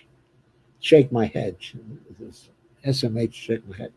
She said they are planning a big protest in Berlin on August 1st. What are they planning a protest about in Berlin on August 1st? Steve DeVore says, hi, everyone. Hi, Steve. Steve Wolfbrand says, hey. Brandon Sabatis says, I'm eating Pop-Tarts. Well, that's nice. Now, welcome, Brandon. Of course, I'm more than an hour after he was here eating Pop Tarts. Sandy Degg says, "Hi, Steve DeVore." And Evelina says, "Breitbart." Yeah, Breitbart is a publication. Google Breitbart. Carmen says, "Is the U.S. military there?" I think still there, yeah. Anna says, "Many countries around the world going to fall together for going to fade together for racist immigration." Carmen says, "Me yesterday." Sandy says, "Hi, Steve and Evelina." Steve says, "Hi, Sandy." Kay says, "No, she's a German citizen, and Breitbart is a GOP BS propaganda show in this country." It is. Steve says, "I'm not getting an extra 600. I'm on Social Security, and I think it sucks as I need a new refrigerator, and those things aren't cheap. But they'll be giving you the $1,200 individual payment." In other words, the Democrats and Republicans agree on that. That's a common area. One more stimulus check of $1,200. That might buy a cheap refrigerator these days. Not one of the new stainless steel jobbies. I guess they're not so new anymore. They've been hanging around for years and years. Maybe the Salvation Army can help. And Bonnie suggests maybe the Salvation Army can help. Carmen says, "Check Craigslist in your area. People give them away." Yeah, they do give them away. All you got to do is cart them off. Sandy says, "Hi, Dolores." Dolores says, "Hi, Sandy." And it says, "That is true. The little money you get for Social Security isn't enough for staying home doing nothing without help from the government." Carmen says, "This phone sends like emojis without me pressing the button." As long as they're good emojis, it's good. So he says, "Maybe I haven't had the best luck buying used refrigerators. Roaches in one, and the other had something grown in it that I eventually dumped."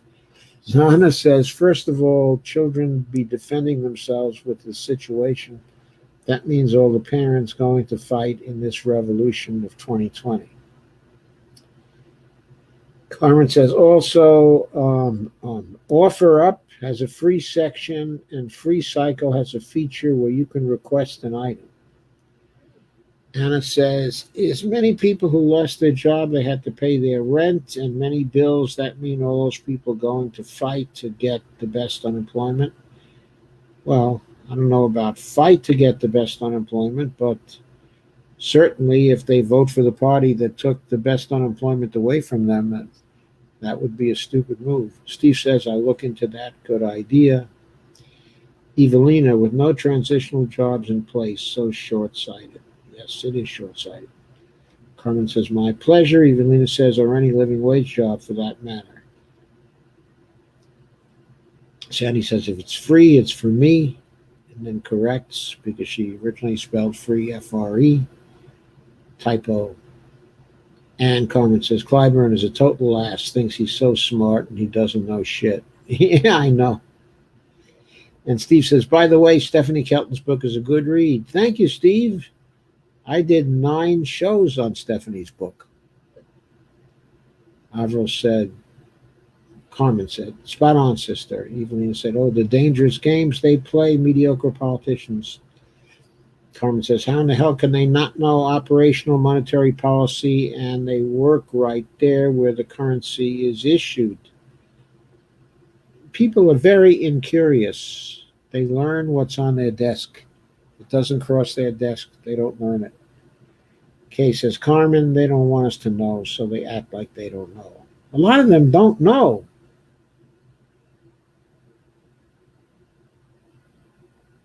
I mean, I'm pretty sure Louis Gohmert don't know. I'm pretty sure a lot of the people running right now don't know.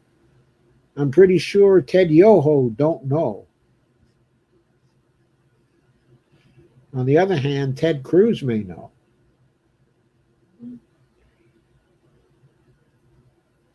Evelina sends an emoji looking dismayed and then says, "Exactly." Nikki King says, "Hi, everyone."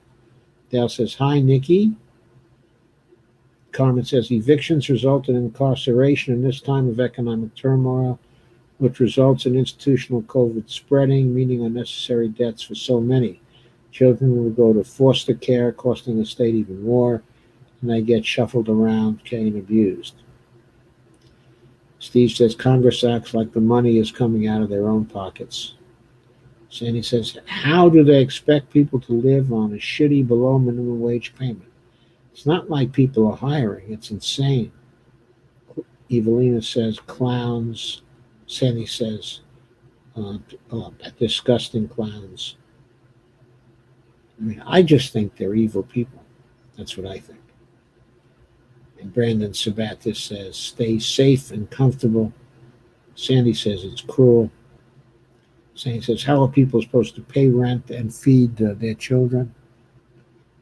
I think Sandy and Bonnie are in very close agreement on things.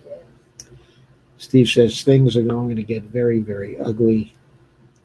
Evelina says, they all know about the book, but they haven't all read the book. Everybody knows the book is there, but they don't know what it says. At best, they've got a caricature they learned from some person on their staff who distorted it for them. Sandy says,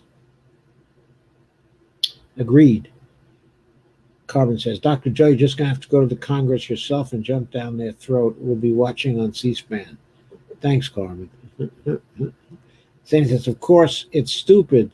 Just like, actually, Carmen, if you make this go viral, it might eventually appear on C-SPAN. And I did jump down their throats earlier tonight.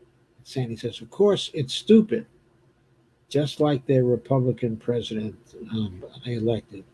Yep, this government thinks these protests are bad for BLM. Wait until rents and mortgages can't be paid. We'll have riots in the streets. It's total ignorance. Well, according to the Republicans, we have riots in the streets now. Okay, now according to lots and lots of live streams from these places where the riots are going on, the people watching the live streams are wondering, where's the riots? I don't see any riots. I don't see any riots.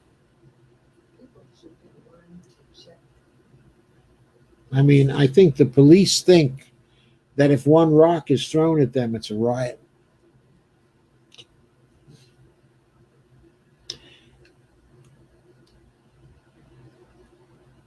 What's that song? Three Stones in the Fountain? We'll have riots in the streets. It's total ignorance that they're doing this, and I'll never vote for my representatives ever again. Sandy says they're cutting their own throats while cutting the people's. Carmen says, and they're trying hard to take away people's rights to vote. And you know why they are, because that's their only chance, is to take away enough people's rights to vote. I think that's the real plan. Sandy says, Nancy Pelosi makes me sick just looking at her. She's a witch. Carmen says, too long. She always looks drunk. I can't stand looking at her. Sandy says, I hope she loses her job. Sandy says she needs a good kick in the pants with a pointed toe shoe. Steve says, Nancy's good if you think neoliberalism is good. A progressive, my ass, she sold us out years ago. Yeah, sometime during the 1970s. And then went into Congress under false pretenses, telling everybody she was a progressive. She's the original version of somebody saying, I'm a progressive because I call myself a progressive. There are others who have now brought that to a fine art, like Kamala Harris. Carmen says, what about when kids are going to be forced to go to school? It's too much. It reeks of genocide. Brandon says, yes. Sandy says, yes, we know who they are. Sandy says, I work in a school. We find out Tuesday what the district plan is for reopening in New Jersey. Well, let's hope it's primarily Zoom, shall we? Steve says, good luck. Stay safe. And Carmen says, girl, with flu season starting in September, I dread for you. They'll probably be offering flu vaccines very early this year. Sandy says, I think Murphy will not open schools at the last second. The teachers' union is strong and they're against opening. He won't want to piss them off if he wants to be reelected. Also, though, there have been a lot of fatalities in Jersey and an awful lot of cases in Jersey. Okay, a lot of deaths per million in Jersey. I think deaths per million in Jersey is higher than deaths per million in New York. I don't think he wants any more cases, okay, or any more deaths. He's going to be real careful. I mean, he feels badly about that. He didn't want that to happen. Carmen says, but the virus is long term. Sandy says, thanks, Steve and Carmen. Sandy says, it's never too late for fascism. Steve DeVore says, Trump's a fascist blow-up doll as seen on TV.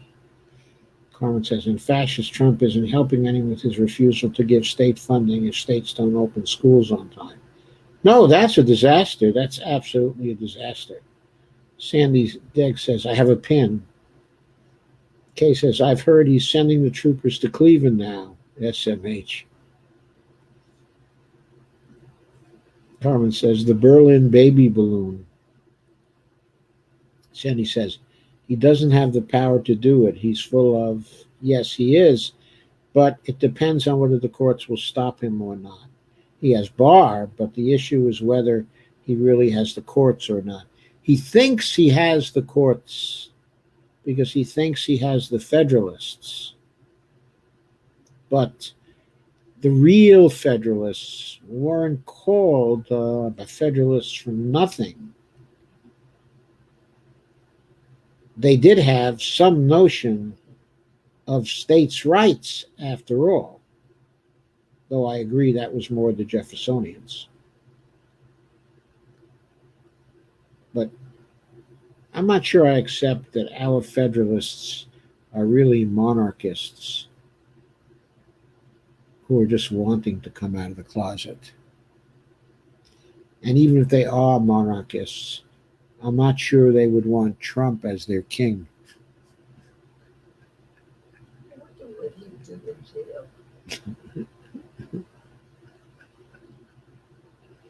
in jail. I'll tell you later, but it's not appropriate for polite company. I got that too. Sorry. Kay says, Barr has to go to testify in front of Congress tomorrow, I think. That should be interesting. Does he go in front of the House to testify tomorrow or the Senate? That makes a big difference. Sandy said, and that should be interesting. Kay said, and that's what I thought too, Sandy. Steve DeVore says he'll do what they all do, lie and change the story to fit their narrative. Of course. The White House now has two walls, an iron fence and a small fence surrounding hashtag Bunker Boys compound. Sandy says he's a coward. Carmen says, that's violent propaganda. No, that's violent anarchist propaganda, Carmen. Violent anarchists. We're all violent anarchists. Steve DeVore says, we need to key the gate so we can't get out. So none of them can get out. Then we need to burn it down.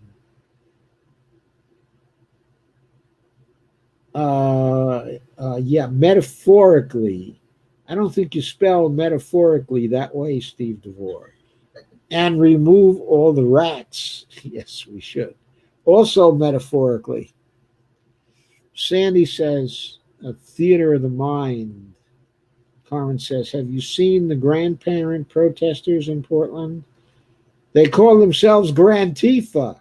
I thought that is so courageous. Yeah, Grantifa.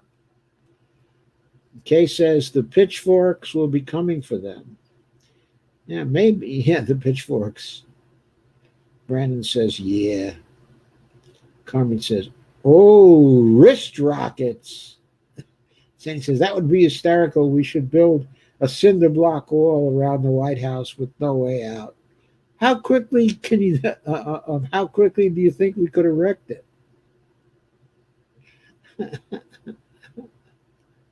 they have an underground bunker for the press. Oh, I think that. I'm sure they do. I'm sure they do.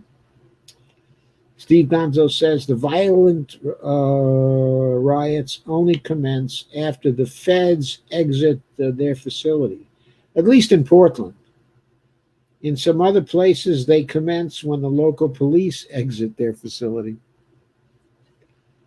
And Carmen says, if it were possible, I'd chip in my $1,200 for cement and rebarb. And rebarb?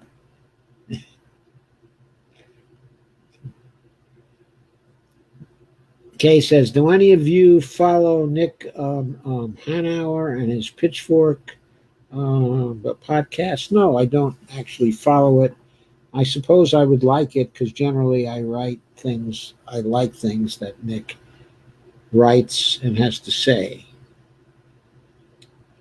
Sandy says, well, Trump does like a good tall wall. Kay says podcast. Steve DeVore says occasionally. Carmen says, so does Tropical Storm Hannah?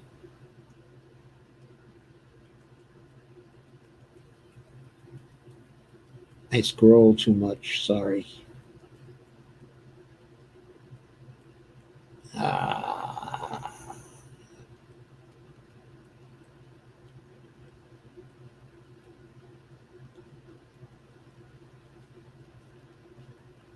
God. I skipped over a lot of comments.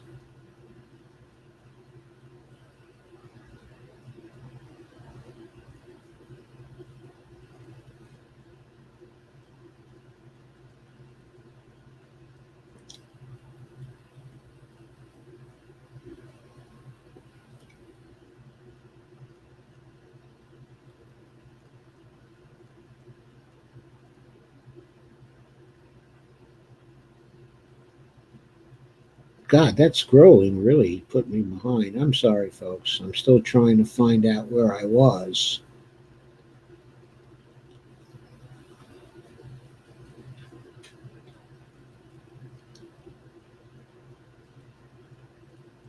I'm not skipping a lot of comments. I'm trying to go back to where I was. I scrolled down too handily. Here we go. I stopped at so does Tropical Storm Hannah. Sandy says, I think I have. Evelina says that news went international. And Carmen says, like Dr. King proposed. Daniel Turchin, welcome Daniel, says Saturday night's protest live stream in Portland on the Facebook page of Johnny K. Dangers videos. Thank you for sharing that. Brandon Sabatis says cops are healthy. Carmen says, oh yeah, I saw that about Shahid. And Daniel said Trump's feds and Portland police were brutal in going after Black Lives Matter protesters last night. Yes, I noticed that. This is just one of many videos from last night that was captured, going with many more that were not. Kay says, head of the DNC,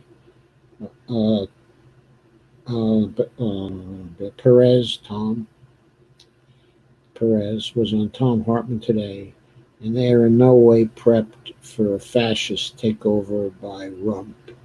Shake my head. Tom asked him point blank, too. Well, they don't have to be ready for a fascist takeover. We have to be ready for such a takeover. It's going to be up to us. It's going to be our resistance that stops the takeover in just the way Bo envisions it.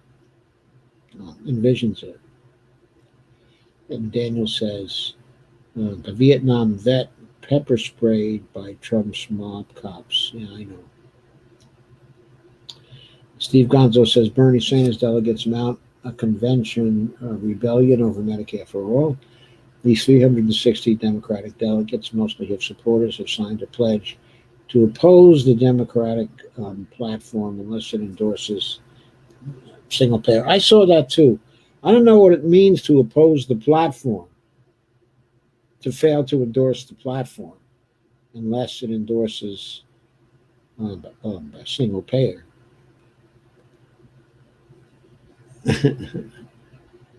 In other words, what do you do if you fail to endorse the platform? Okay, and then you go vote for the candidate anyway. I mean, what does that do? Evelina says, saw that, I heard that. Steve, Evelina says, I don't think she said anything. I think she made some kind of emoji, but it doesn't appear on my screen. Sandy says they need to pass Medicare for all before the election. Steve Gonzo says, yes, they do. And Steve Gonzo says Johnny Danger rocks. Sandy Deck says they can say anything before the election and then do nothing after. That's quite right. And that's usually what happens. Are they trying to railroad him or do they have a legitimate complaint? It sounds solid, but you never know. Kay says Biden is just stupid. If he would run on Medicare for all, he would win, but no problem. Yeah, I have the same notion. I think he's afraid if he runs on a Medicare for all platform, the donations from the wealthy people will dry up, and he thinks he needs them to beat Trump. Steve says Biden is a Clinton Democrat, no difference whatsoever. He's a third way Democrat. He became a third way Democrat. He wasn't that way at the start when he first got into Congress, but he migrated over from being a halfway segregationist to being a third way Democrat during the 1980s. Yeah, a Clinton Democrat. Sandy Degg said, true, this would be a smear campaign. I would not put it past Nancy to do something like that. That was the first thing I thought of. But to think that Nancy had arranged that, you have to think that she had a bunch of people go into his campaign and he hired them all, and that they were trying to sabotage the campaign, and that when he found out that they were performing badly, he got rid of them. I mean, if this was a setup, it went back a long way to the early days of his campaign. And maybe she pulled that on him, but it would have involved quite a bit of planning. And I'm not sure that she's so afraid of him to have done that.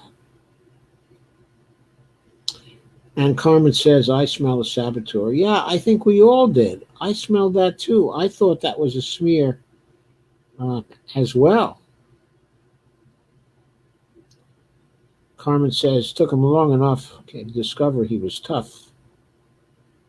And he says, I bet this is some of that false fragility BS. Sandy says, yes, it's odd they would wait, until now. Well, they were evidently agitating for a long time. It's just that it's being picked up by certain sources now. Evelina says she should have stayed in India. It sounds like she's needed there.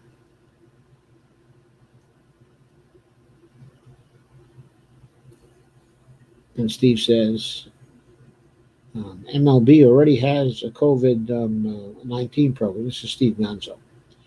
And Stephen DeVore says it was the best time to drop it on the media. Trump wasn't sucking up all the airtime. They had an opening. It's true. The Marlins played the Phillies. Marlins had players who had COVID. The Phillies canceled their game today so they could quarantine. Oh my God. Evelina says, sorry, I keep by visualizing a pretty Patel type. I could be very wrong. Brandon Sabatis says, stay alive. Uh, Steve says, we've become quite the talkative bunch. Evelina says, Dr. Joe, is this just one article about Shahid, or are there more? There are more that are linked to in the article. At least there are two more. There's Shahid's response, and there's the Medium article, which is, I guess, the original smear job. I think The Intercept was trying to give both sides, to do its best to give both sides. Okay. In other words, I think Akilah Lacey was doing that. Steve DeVore says, I blame on cannabis. Kay says, yes, we have, Steve. I love that. Steve says they're stuck in Philly. Carmen says, at least you're not actually blaming rap music. Sandy says, they better not have given COVID to the Phillies. That's my team.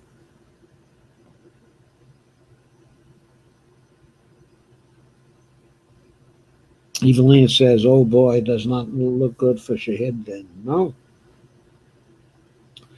Doesn't look good because she has money for ads to smear that all over the district.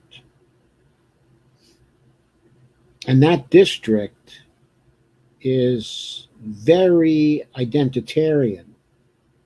It's not just identitarian, but it's identity politics is very important in that district. That's one reason why she's been so solid there for so many years.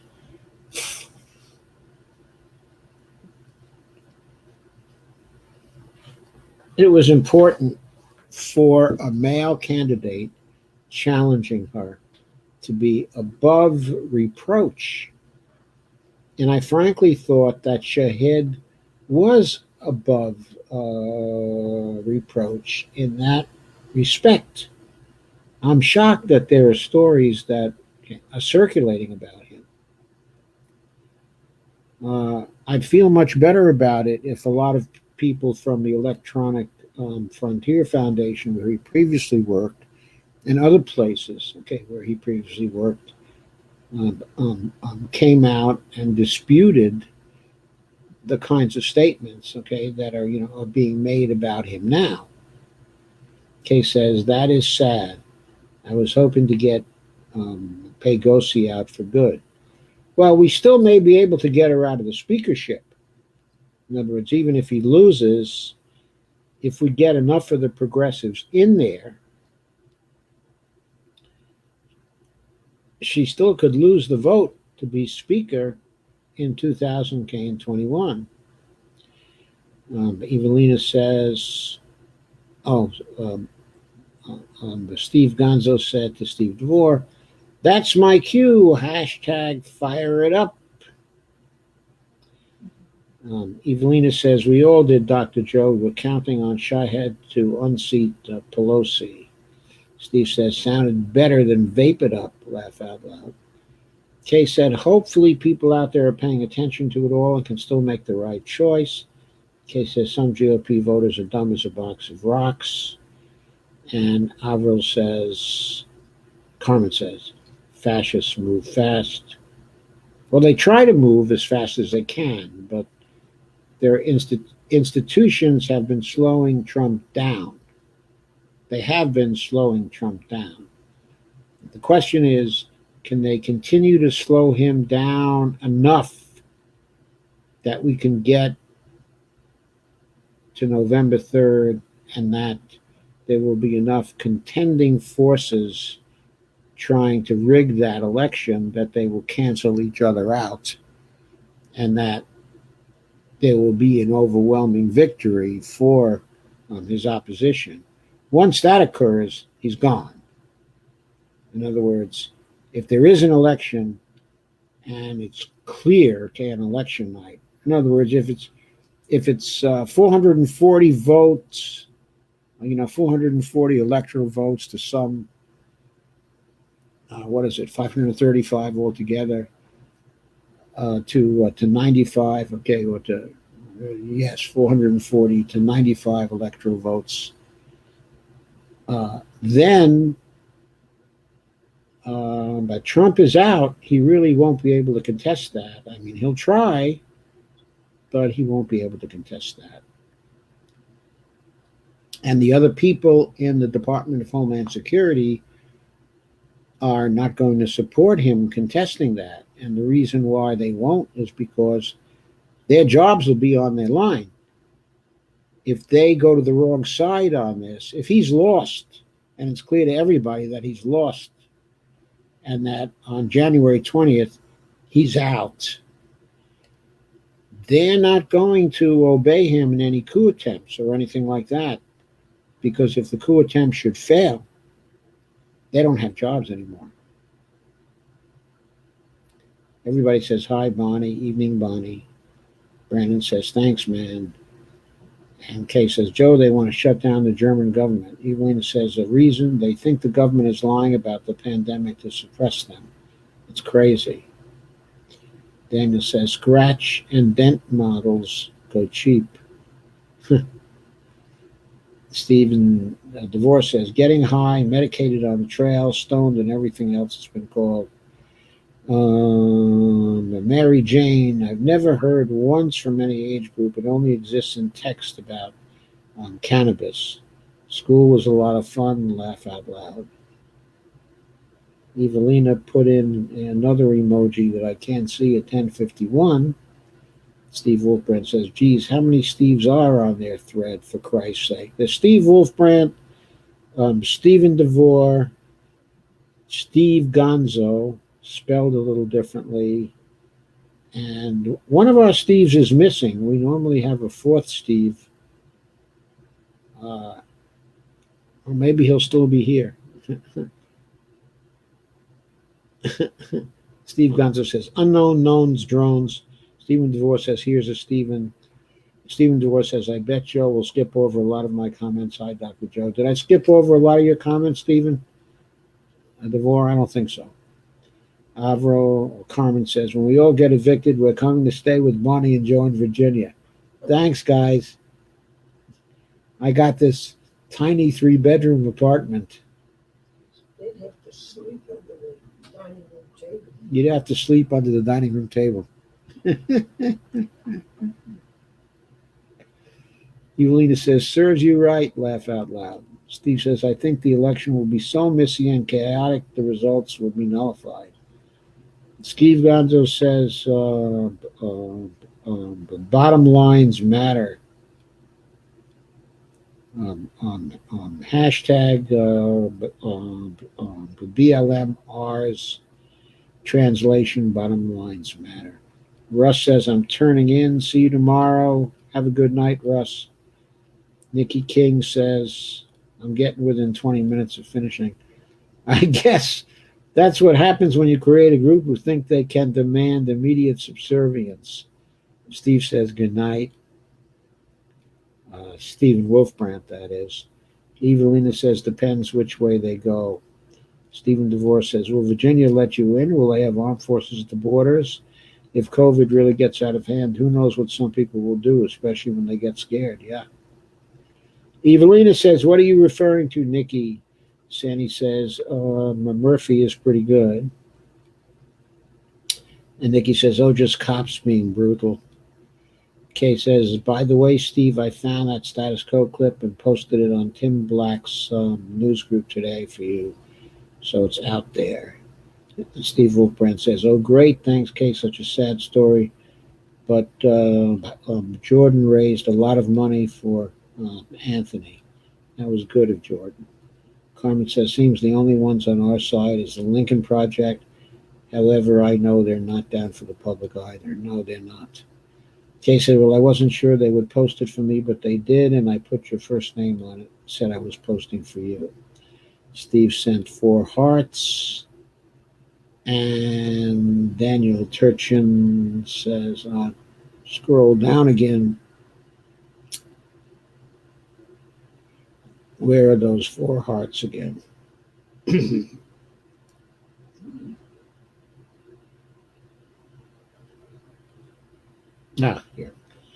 I'm about to get violent anarchist on this Asian salad charge. Nom, nom, nom, nom, nom, nom. Sandy said we could get that wall up by tomorrow. Evelyn says, what's an Asian salad look like? Didn't know there were any out there. Carmen said, Hannah knocked down Trump's wall in Mexico. Carmen said, wish they'd have bookmarked for online comments. And Joseph Segura said, did Hurricane Hannah go through Mexico? I think it went through a part of Mexico, the part that was around Corpus Christi. Certainly part of that was going through Mexico right at that time. I mean, it wasn't only over Corpus Christi and neglected to go across the border. Evelina said, didn't hear anything. Good question. And Joseph Segura says, Trump's wall is in Arizona and in New Mexico. Evelina says, Joseph Segura, good question. And Kay says, went from Texas into northern Mexico. Was a hell of a mess there. Well, that's where the Yaqui Indians are. CBP disputes the viral video claim that Trump's border, the original video was deleted. Sandy said, Hannah knocked down his great, terrific, stupendous, indestructible wall. 4 question marks and a big laugh. Carmen said, sorry, don't know that part. Evelina says, I was tracking Gonzalo. Kay said, did that come to your area? Evelina said, no, it was in the Caribbean. Kay says, Texas was a flooded mess. My brother's in Texas. He's in Dallas. And Carmen said, I could be wrong about the location. Just scanned the headline. I thought it said Mexico, but I may be wrong. Kay said, I just want all of you guys to know that I enjoyed these discussions so much. I've come to love you all. Thank you, Kay. And Bonnie says, thank you. Carmen said, parts of it anyway. Evelina says, gives us a heart. And Kay says, northern Mexico got hammered too. Yeah. Yeah, the Yaqui Indians got hammered. I don't like that. And Steve said, Kentucky bars closed for 2 weeks. Evelina says, it must be really bad there. They must be getting really scared there. Yeah, maybe the governor closed it. He's a tough guy. Carmen said, he's a Democratic tough guy. It may have been a crappy source. I apologize. Daily Mail video.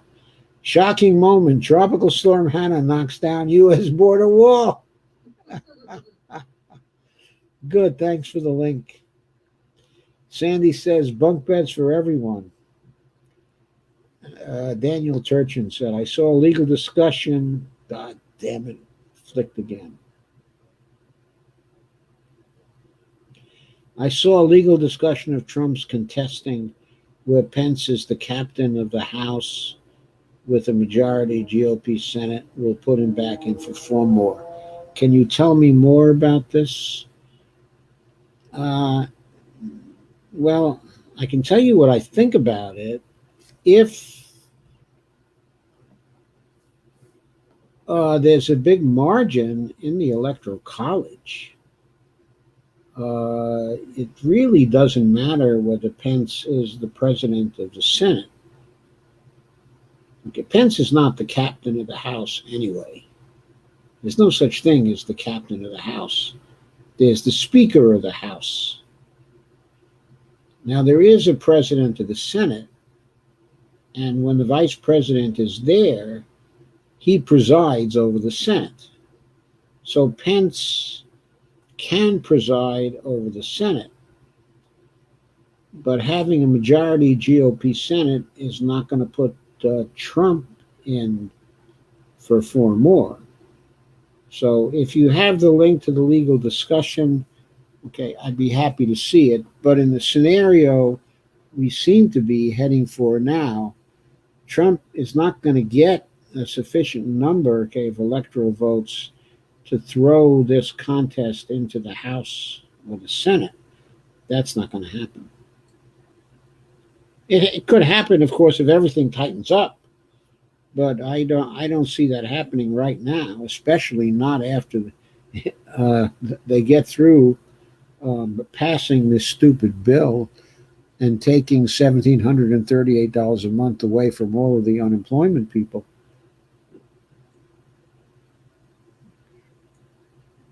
I mean, I think they're going to have to take a slow boat to China to get a good deal after that. Carmen says, I was going to make a platform for a bed with all those books in the background. Thanks, Carmen. Evelina says, hope there aren't any quakes in Virginia. Me too. Carmen says, and a pony? What's a pony have to do with it?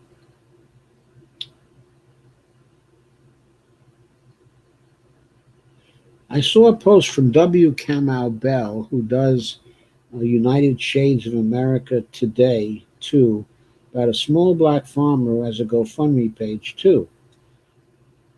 SMH. I should have tried to post that one, too, I guess. Steve Gonzo says, Trump. Oh, gee, I'm only 3 minutes behind now. Steve says, Trump's security head, Republican Senator Jason Rupert, who once successfully introduced a bill to ban gay marriage in the U.S. in 2017, was hospitalized with coronavirus on 24th of July, but believing it's the biggest political hoax in history. Well, I wish him a speedy recovery. Not. Steve Gonzo says, Kentucky may not want a bunch of drunk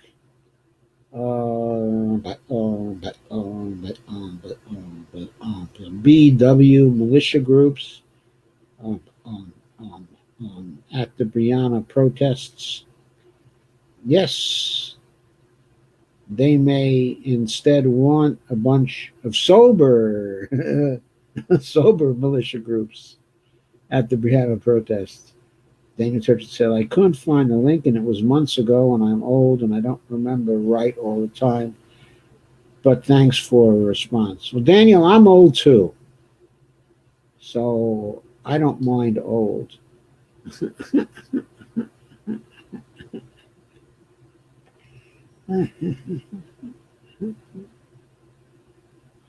Sandy says, a pony for everyone. And they get bunk beds too. Boys are going to be crowded at Bonnie and Joe's.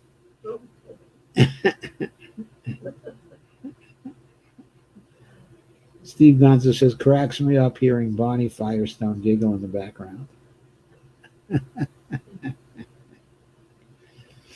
Kay says, my mind is about gone. Laugh out loud. Anyone ever tried P-Vegin? What is P-Vegin? I never even heard of P-Vegin. Are you sure you got that spelled right, Kay? P-Vegin. Evelina says, not a quake with all the books over the platform bed, Dr. Joe. Carmen says, it's so comforting. Evelina says, it's endearing. Okay, folks, thank you very much. I guess we all had a good time tonight. I've come to the end of the comment stream. So good night. I'm going to end the broadcast, and I'll be back tomorrow with what I hope is a bunch of other good stuff. And Sandy said, someone needs to bring wine. Yeah, I don't really require too much. This is what remains of my 1 ounce. Kay says, is it a beer? No, this is Trader Joe's $3 Chuck. Red wine. No, Trader Joe's is not a sponsor of this broadcast. And Kay says, no Prevegan, I think it is, laugh out loud. Steve DeVore says, good night. Evelina says, sleep tight all. Sandy says, good night. And there's an emoji from Carmen, one last emoji from Carmen, which is probably a sleep emoji. Good night, all.